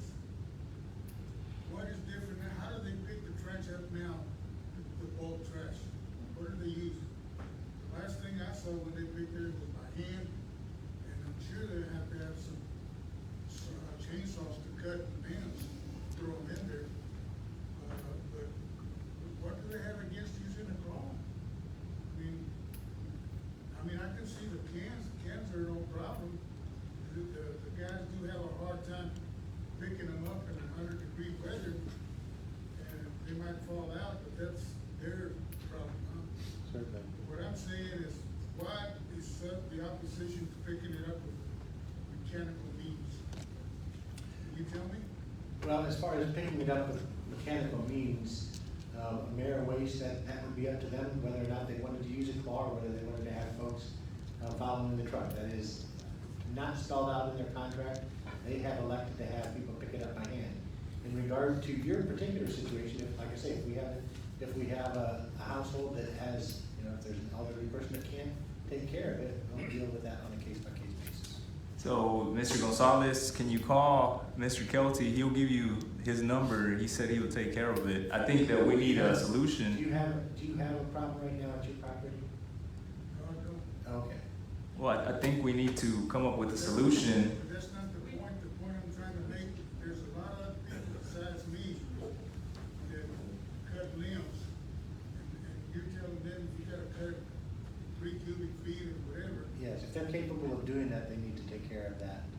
If they're not, if they have some physical handicap. They're gonna spend 8 or 10 hours cutting up wood so that people can take it when they come and just pick it up, put it in the truck.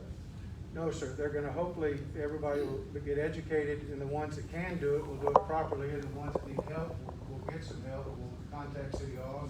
And I think Councilman Mariah, thank you for bringing that issue up. We do need to find some specific avenue for those folks, but. We already have one, sir. I'm Hold on sorry. one second, let me get finished. Thank you. I know you're excited, you can stand up for 10 minutes.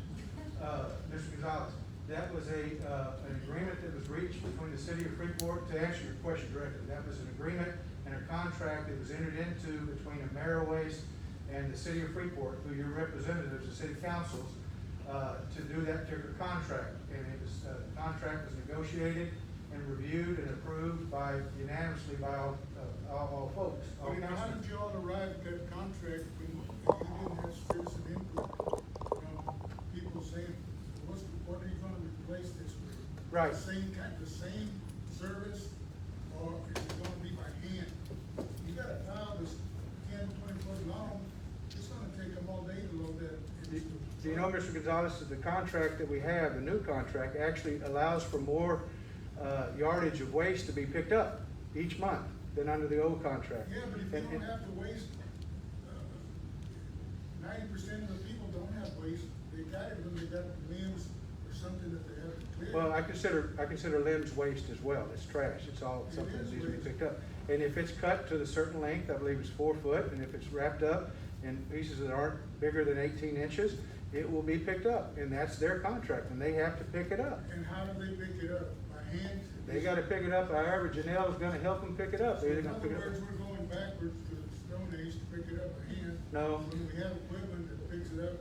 We're not, we're actually, they bring cause I watched it, cause I thought they picked up the trash can by hand too, but they bring it over to the center, and they have a little thing that actually picks it up and dumps it in there, so. Those guys are running, they're Right. basically running beside the truck, pick it up and run to the next one, and the truck does not stop. It just keeps going. Yes. But you know, you can do whatever you want to. If I have to get someone, a friend or whatever, to take trash to the dump or whatever, I'll do it. I mean, but it just seems, very old-fashioned to pick it up by hand. I'm sure Lake Jackson, Clute, whatever, I don't know what system they have. They pick it up by hand because they have trash bags. They don't have, they have trash bags, and so they drive along and pick it up and throw it in the back of So the truck. people actually cut branches and put them in trash bags, huh? No, they put, they have a. You gotta haul it to the mulching. They have a mulch. You gotta haul center, it which yourself. is something we're gonna be talking about. So what you're telling me is that, look, we don't have a solution for this, it's gonna be the way the contract binds us to it, and that's the way it's gonna be, and that's the way it is. I won't even consider using mechanical means. Well, first of all, we can't impose upon them to do something outside the contract that we already have, Mr. Gonzalez, so, yes, that's what I'm saying. However, I hope that you've heard that we continue to meet with them, Ameriways, to come up with solutions that may help out in some way. But at this particular point in time, if we would have compliance with those that could comply, and those that may have other issues because of health or infirmary or age, you know, we find a way to help those folks as well, then we'll get to the solution. But we're not even having, I think, I don't know what the compliance rate on regular waste is, what, 90%, 100%? And then what is it on bulk waste? And for the record, I'm looking at Janelle. As of the end of May, 23% were non-compliant. How much?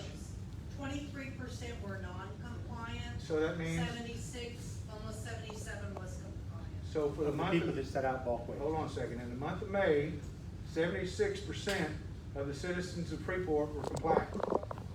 23% were not. Or they didn't just know better. Because like me, I'm not cutting my tree limbs until I have a plan. It says I'm gonna cut them, and I got someone to come cut them right or whatever. Sure.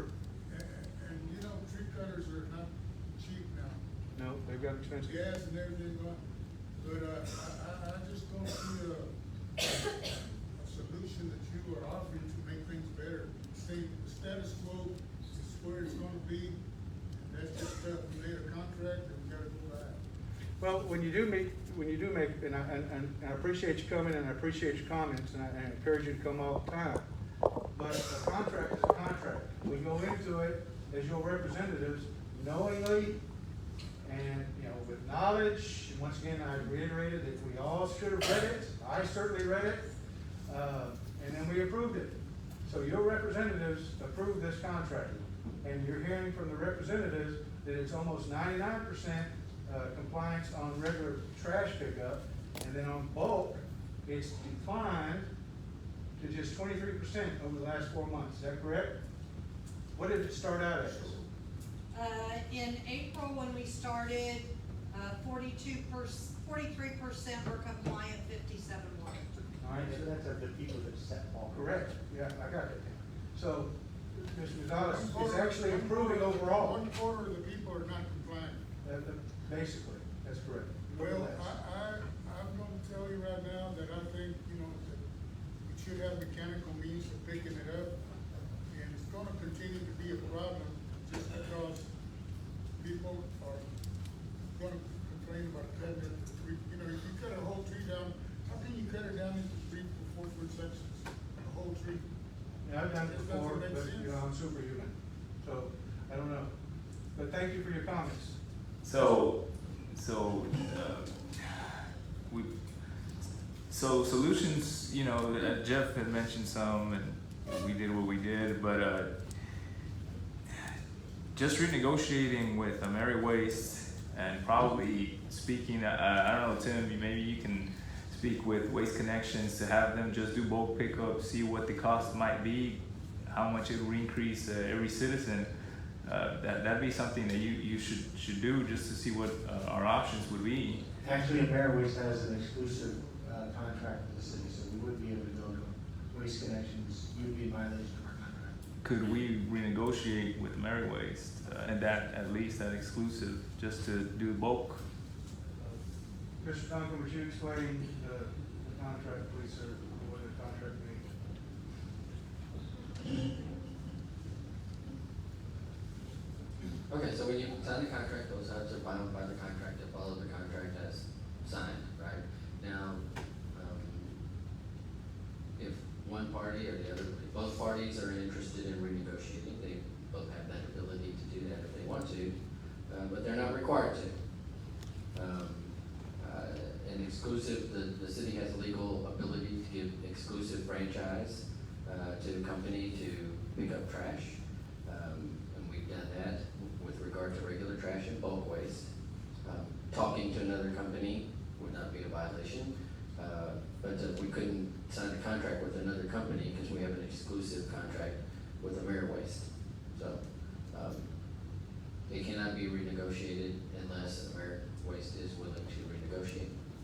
And both sides want, you know, if both sides wanna change the contract, they can change the contract anytime, but it takes two to tango on that. The representative is here, could you renegotiate, ma'am, or? I'm not willing to, comment on that at this time.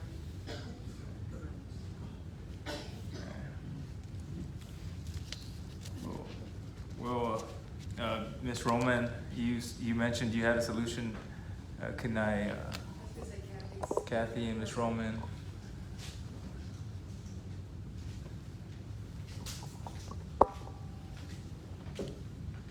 We already do have something in place for those citizens who have special circumstances.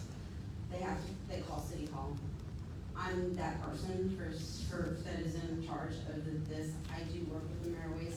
Not only do I work with the Maryways, I also work with city staff, including Lance's staff, Casey's staff, and we work together to form solutions to the various circumstances that arise based on special needs of the customers, because we do have those customers who are special needs, and we work those on a case-by-case basis. We also have a program in place that if the Maryways tags the door and the pile is still not in compliance, we're working with code enforcement to go out. They notify me and they're notifying Casey, and I notify Casey as well, to where we notify code enforcement and they go out to the residents to see what the extenuating, if there are extenuating circumstances. Again, if there are, we work with them based on a case-by-case basis. If it's just non-compliance, then code enforcement is involved. That is what we have in place to work through these situations. I deal with it on a regular basis. I get phone calls all the time. Numerous citizens now have my cell phone number, so they can call me if there's an issue. I have Janelle on speed dial.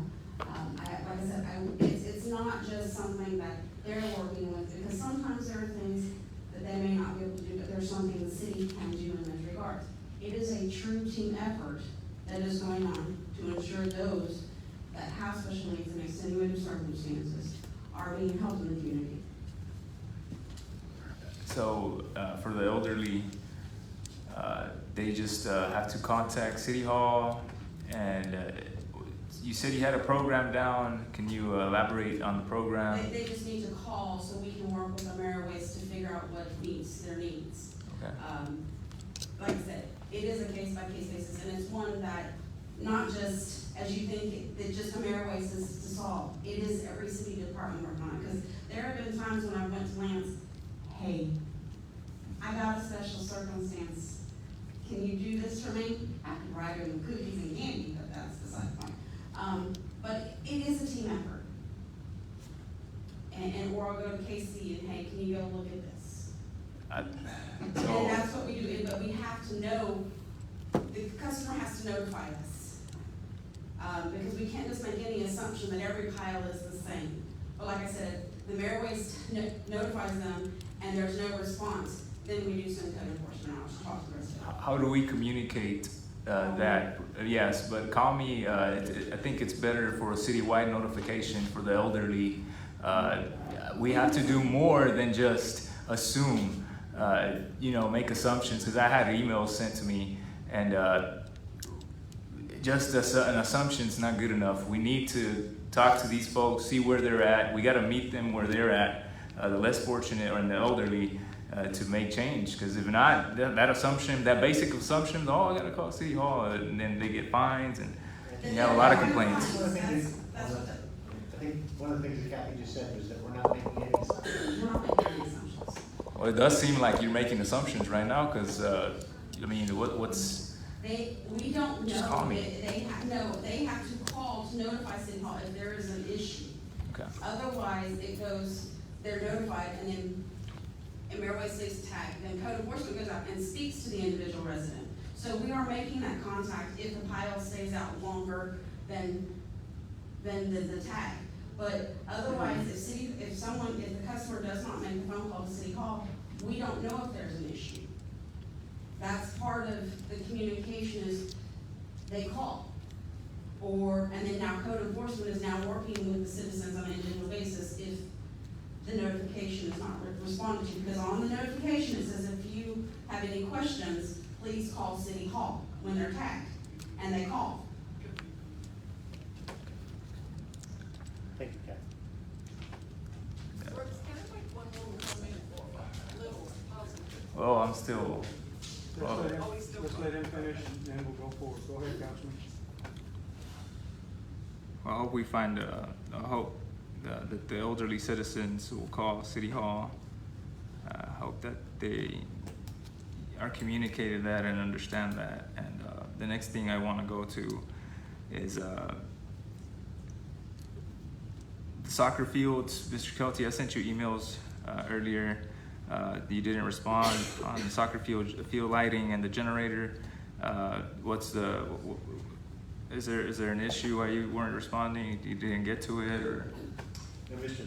Petty's planning to make a report to the department head. This is Mariah, me and you, and Mr. Kelty, Mr. Montoya went over some things. Last year we went over and talked about putting some generators down at the soccer fields to light up the restrooms and concession stands. The fire marshal turned that down because it was too close into the confined space in the restrooms. So we installed solar panels, lights. There was a little bit of issue with them because you had to move around and keep them on in the restrooms. During that meeting, we discussed about what it would cost to get the power back to that facility, which was going to be single phase coming across from Cherry.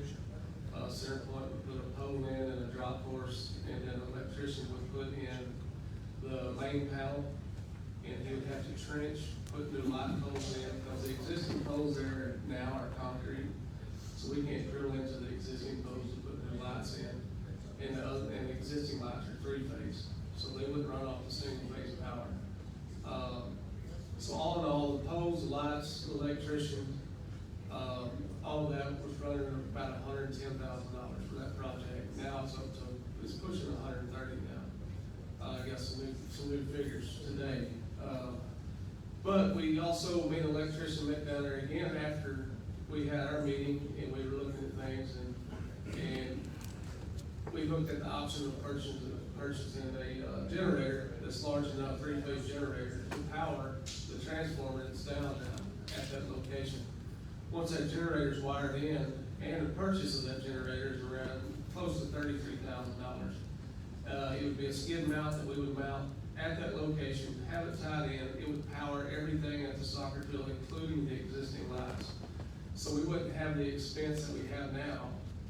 Once we got powered up, we just change out some of the lights that are burned out. Once development has begun on OA Fleming property, there could be a new soccer field at that location or something like that.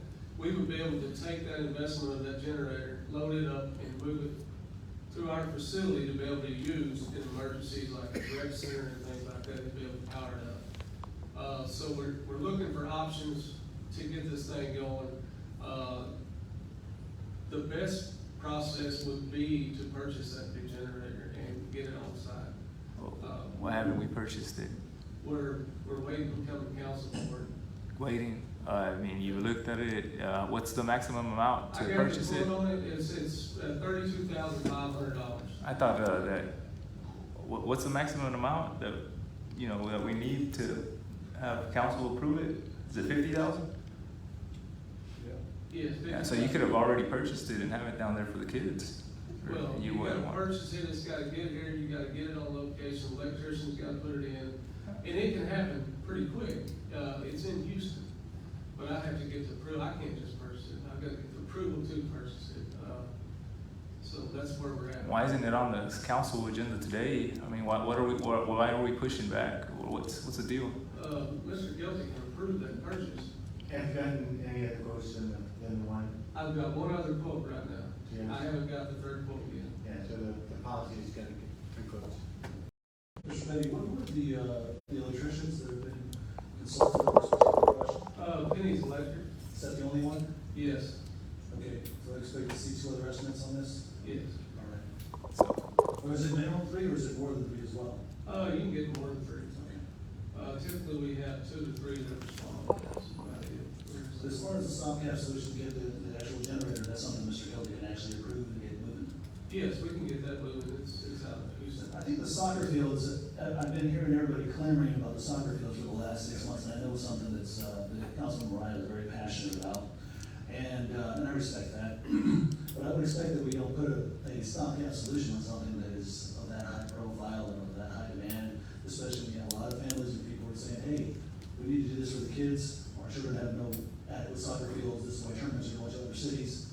I'm not interested in a stopgap solution. I'm interested in making sure we have a full inside. I'd like to see the estimate. But if we can have a stopgap solution in the meantime, we need to knock on that, get on that right away.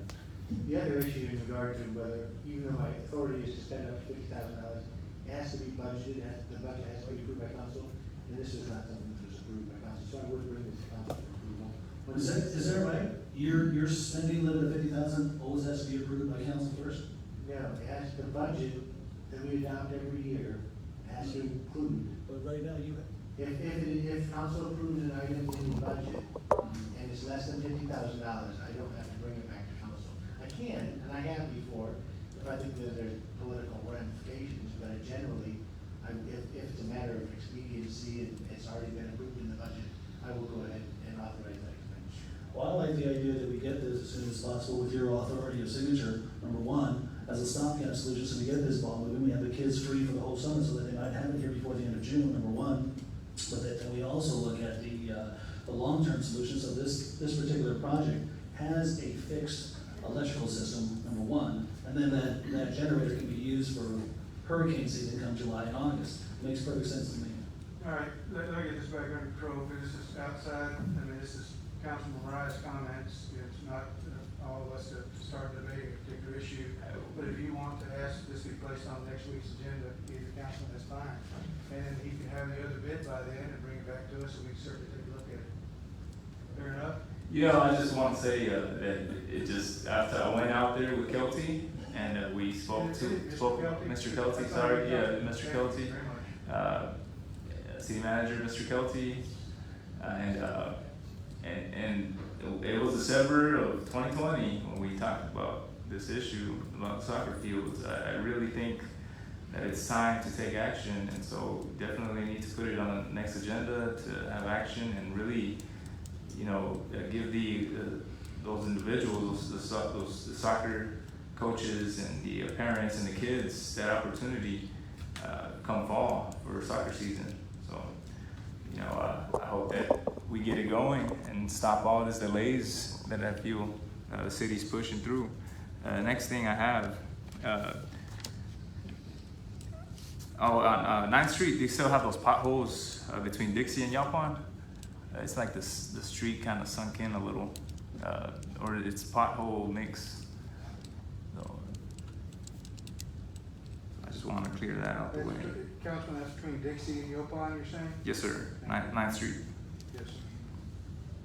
I brought that up a long time ago, but just wanted to say it. And the next thing, going back to the waste service, I hope, Ms. Izzo, I feel, and we need to inform the citizens, I think, so that they won't be making assumptions that the elderly need to call. I don't know what you can get with Mr. Kelty, what the age range or what, but if you're having problems, it needs to say on the flyer, if you're having problems, you know, cutting up and you're of age, call City Hall so that we can help you and we can find a solution. If we're not having this kind of communication, then it's only gonna help a select few. I'll make sure to put that on the Oranger language as well. Yes, we need to discuss it with the elderly the elders that don't know about it. Okay, and last thing.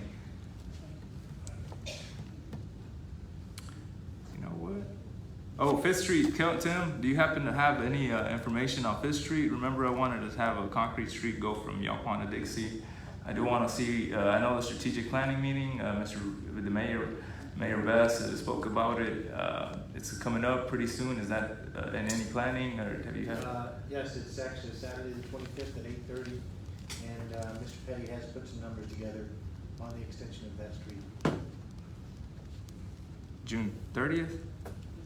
June 25th. Oh, June 25th. So strategic planning?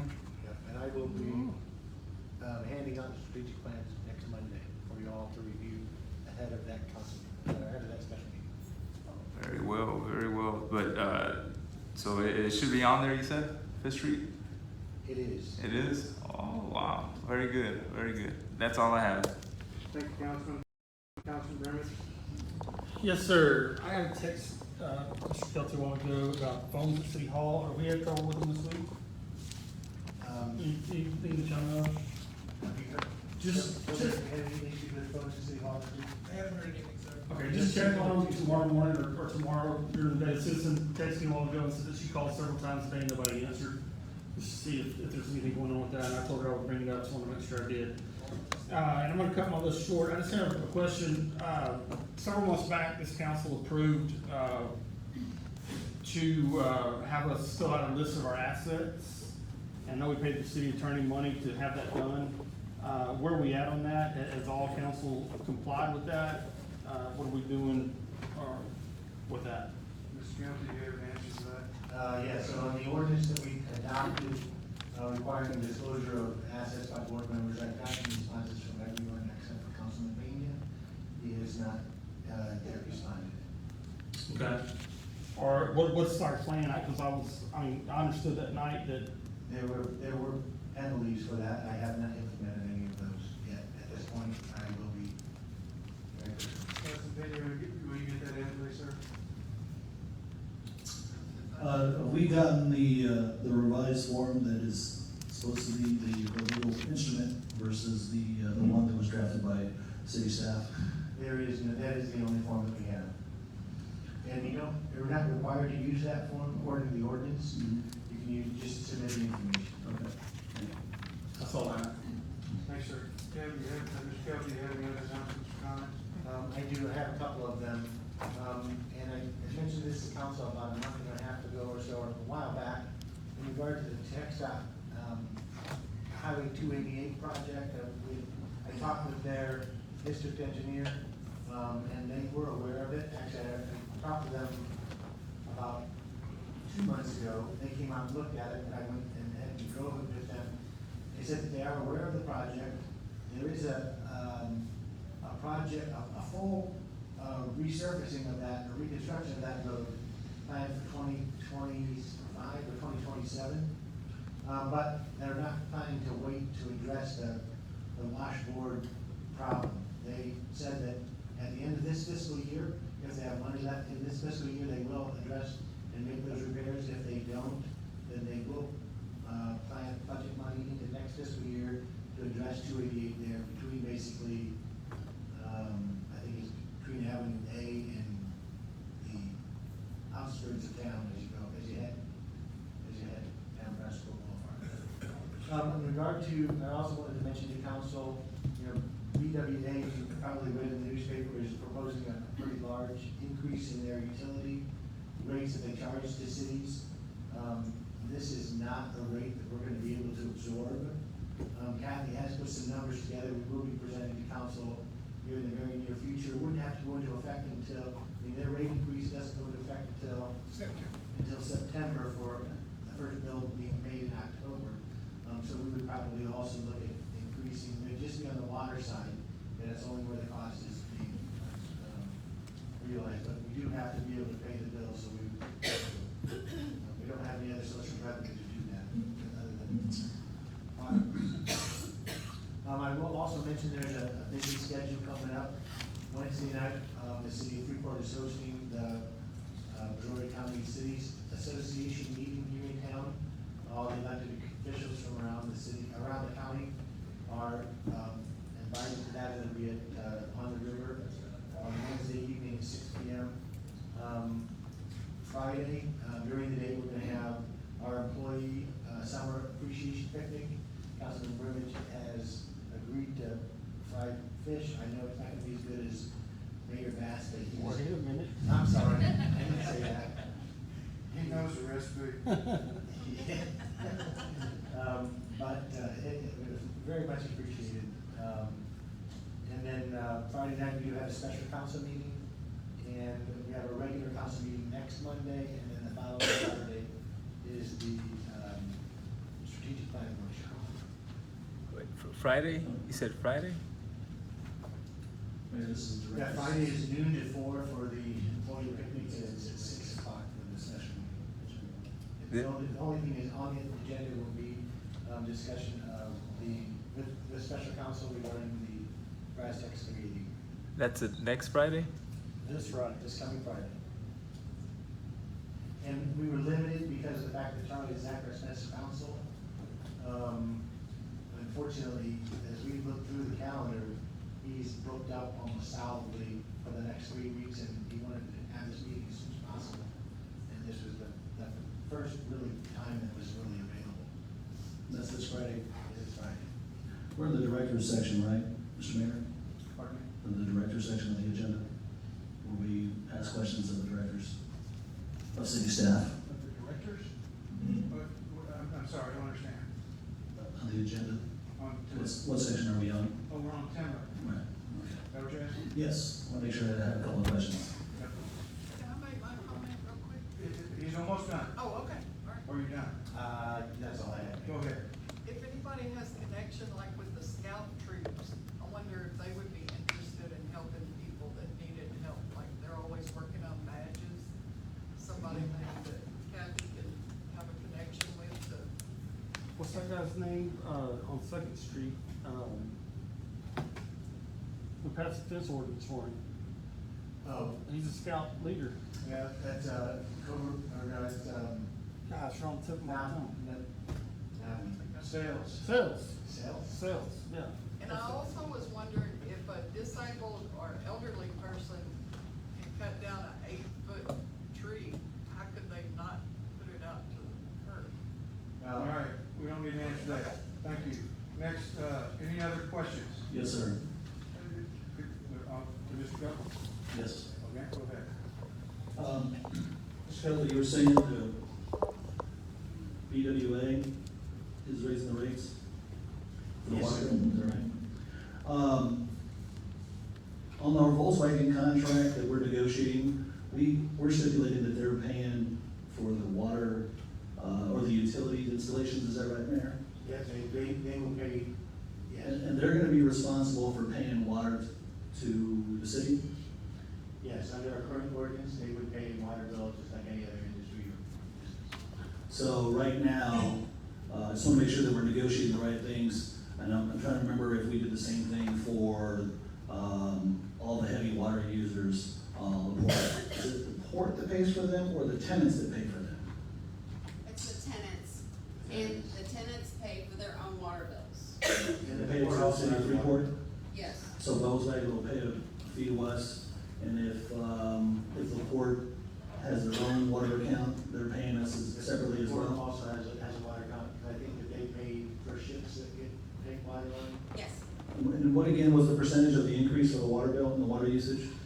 I don't know the answer. We don't know that yet? I do. We'll look up. Oh, I appreciate it. You told me to be ready for that.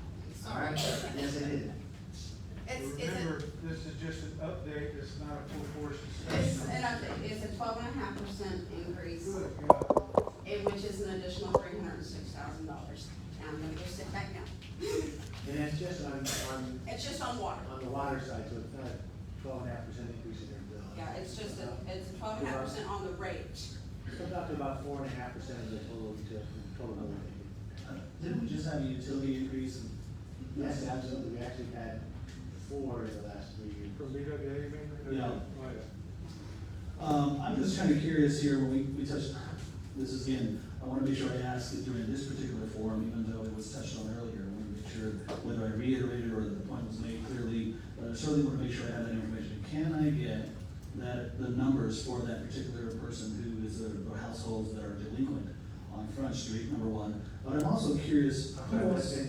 Oh, on the Front Street? Yes. On Front Street, I'd like to know what their outstanding balance is. We reach out to some churches, but the other thing is this, is that I'm curious, how many other accounts are delinquent? Either residents, businesses, and for that matter, if that's the port or any of their tenants as well. I'd like to know that information. Can we get that? Certainly, but the question you're asking is not the right one, because in fact, we have a lot of outstanding balances on vacant houses where people have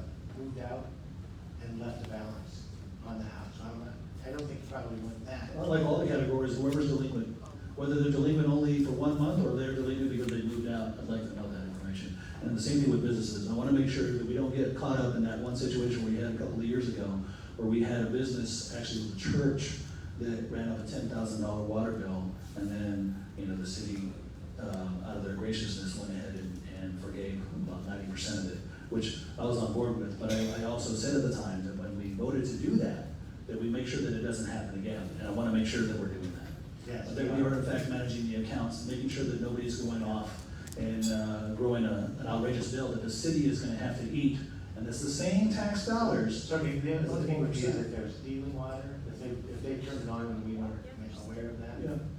then they could run up a bill that would be really high, but that's a crime and they would get arrested for that. Well, criminals aside, I'd like to know, I'd like to know who the criminals, how many criminals we have out there, quote unquote, as it relates to turning on their water illegally. And I would definitely like to know who's delinquent. You understand that? Any other questions? Is that request something that can be facilitated and fulfilled? He said that he would get with you on that, and this is, he'll get with you on that. Anything else from Mr. Kelly? Yes. The other thing I had was, when I mentioned the reflectors that were supposed to go over the last council meeting, which I believe Councilman Kane had facilitated, the council voted that the reflectors and the lights on Velasco Bridge and the lanes and the intersections would be fixed. We talked about painting and we talked about the reflector tape, but fortunately Mr. Petty had found all the reflectors, and I just want to make sure that we are still putting that as a priority for that intersection, both on the Avenue A side and on the 2nd Street side. Do we have a timetable for that, Mr. Kelty? No, actually, in regard to that, after he did the project on the median, which was what that motion was for. No, it was a little ambiguous, but it was for the intersection and the street and the lanes. It was ambiguous as a hard way to try to figure out what it was. Go ahead. Well, that's, I'm bringing In it up. regard to that, Mr. Petty had asked me about the crosswalks, but the problem is that crosswalk doesn't go to anywhere. And so we're actually creating a hazard in regard to potentially wheelchair, because there's nothing on the other side of that street. So the plan is not to go ahead and put crosswalks in where there's no sidewalks that it leads to. There's sidewalks on every part of that intersection on 2nd Street. There's sidewalks on one side, but there's not on the other. There's a sidewalk on both sides of the bridge. We can look at it. I'll look at it with you. Yeah, I would like to, please.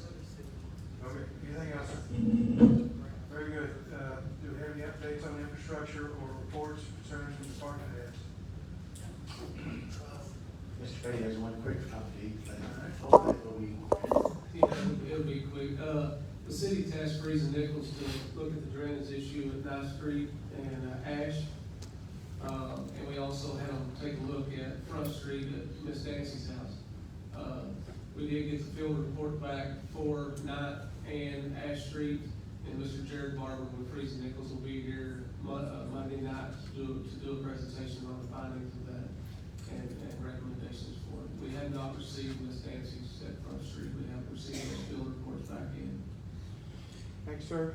And one other thing I did fail to mention, after the last council meeting, we did have the contractor come out and do testing of the entire city hall, first, second, and third floor, all offices, all hallways, and as well as this particular building, the police department.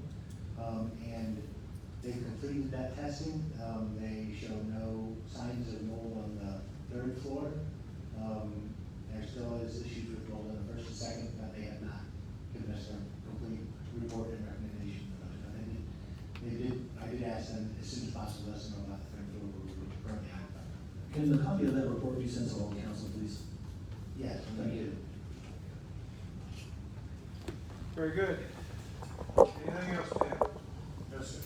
Not, ladies and gentlemen, we're going into executive session item number 14 regarding deliberations about real property, Holy Fleming and East End, being personnel matters, discussion regarding job performance. I'll see y'all in a little bit. We got one more item to discuss. It's construction masters renovation for City Hall. Thank you. Do you have a number that was done? Yes. We thank you for that. Or is this a scene that was on the website or a flyer? Let me ask.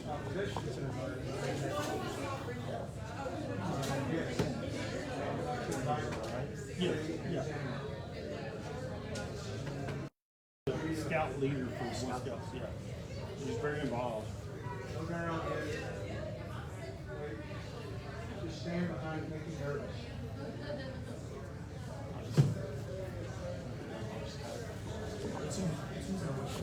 I'll get Tim to send you that number. Yes, sir. Okay. Thank you, Father. All right, everybody's walking out, so